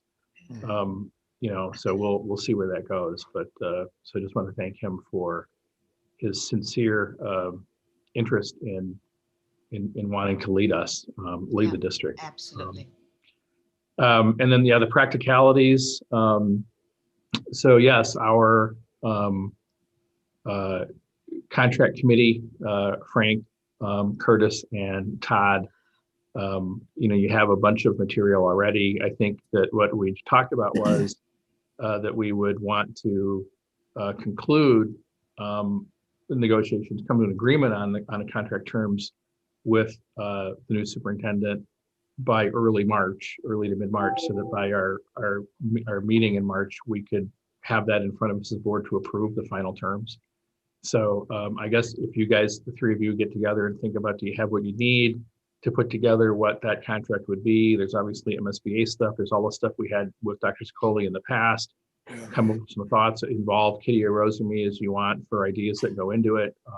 You know, it's a pretty good template, I think, that we had with Aldo. And I guess the question is, do we want to discuss the recommended contract offer that Todd, Curtis, and Frank would come up with at, for example, a study session, and then discuss that? And if there are certain things we think might want to be adjusted or give ideas that, you know, to them, they could then finalize it. Then they would take that to Dr. Lake for that negotiation and bring it back for formal approval? Or what do you think those processes? Kitty, I know you probably have some good thoughts. Isn't that a closed meeting? Contract negotiation that then becomes public after the contract is signed? I think so. Well, when I talked to MSBA, their advice was that even discussing the terms of the contract had to be in a session that was open, that we wouldn't close it, because they didn't necessarily interpret a superintendent contract as like labor negotiations. They saw that more as more traditional kind of union and staff. Interesting. That's the verbal conversation I had with what's her name, Barbara, is it, or whatever, down at MSBA. So, you know, because the contract is going to be public knowledge anyway, Mhm. ultimately, Okay. then, you know, then I guess my thought would be not to have that done in a closed session, but in a study session. And Okay. but then that's why we have the task force, right? So if Frank, Todd, and Curtis can themselves get together, you know, as a task force and work back and forth on, should it be this number or that number? Should the parking allowance be this or that? Should the travel allowance be this or that? That kind of thing.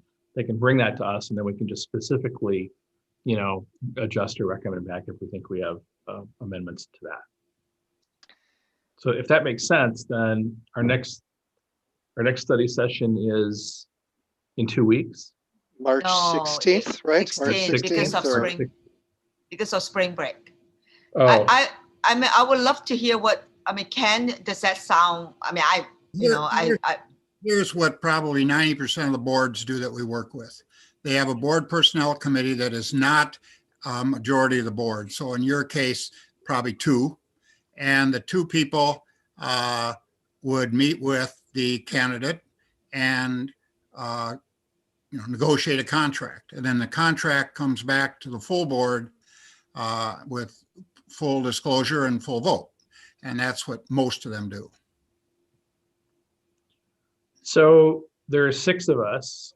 We had named that committee as being Directors Johnson, Anderson, and Shaw. Yeah, so 3. So it's 3, I think. So So they 3 is can't, fine. right, yes, 3 is Yeah. possible because you can't. Okay, right.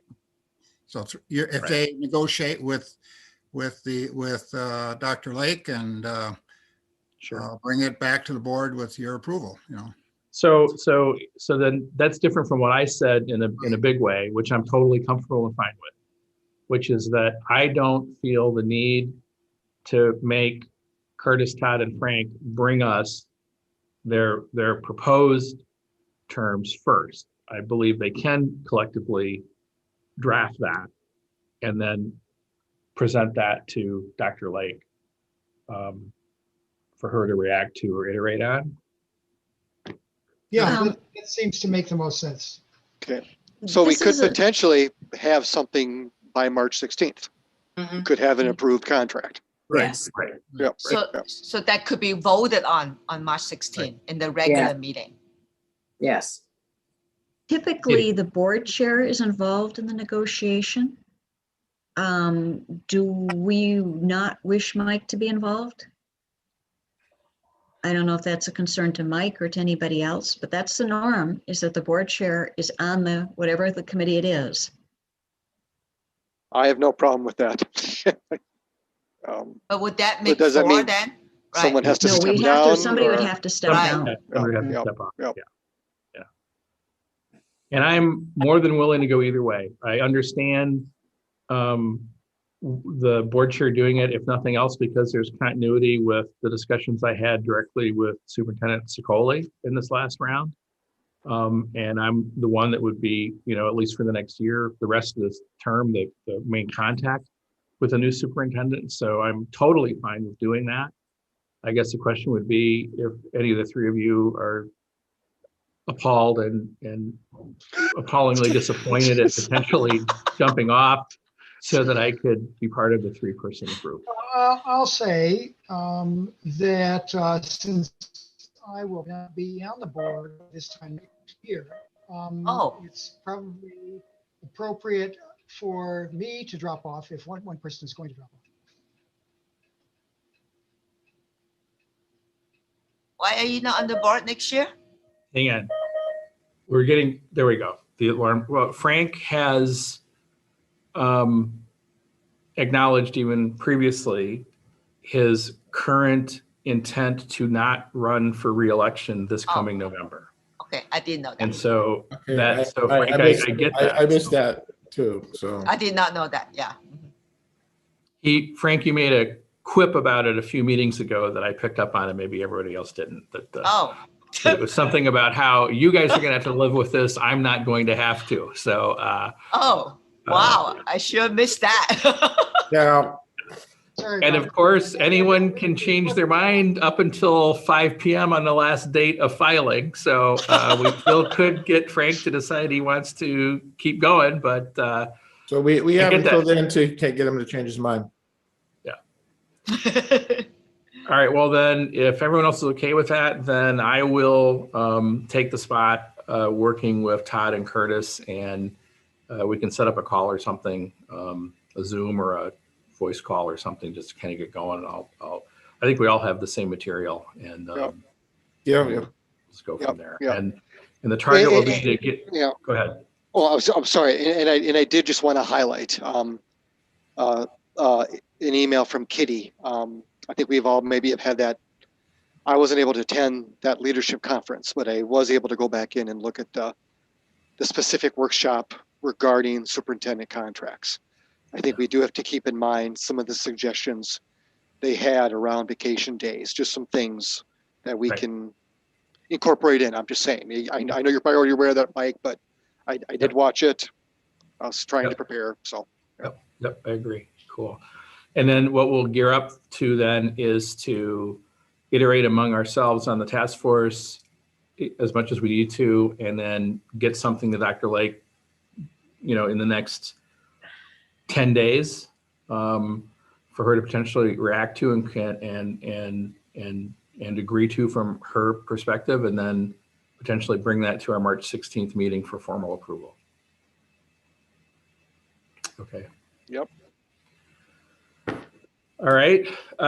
We did have another agenda item, which Do was. they want to call and, do you want to call and offer her the opportunity? Yes, I do. So I don't know if I even have her number.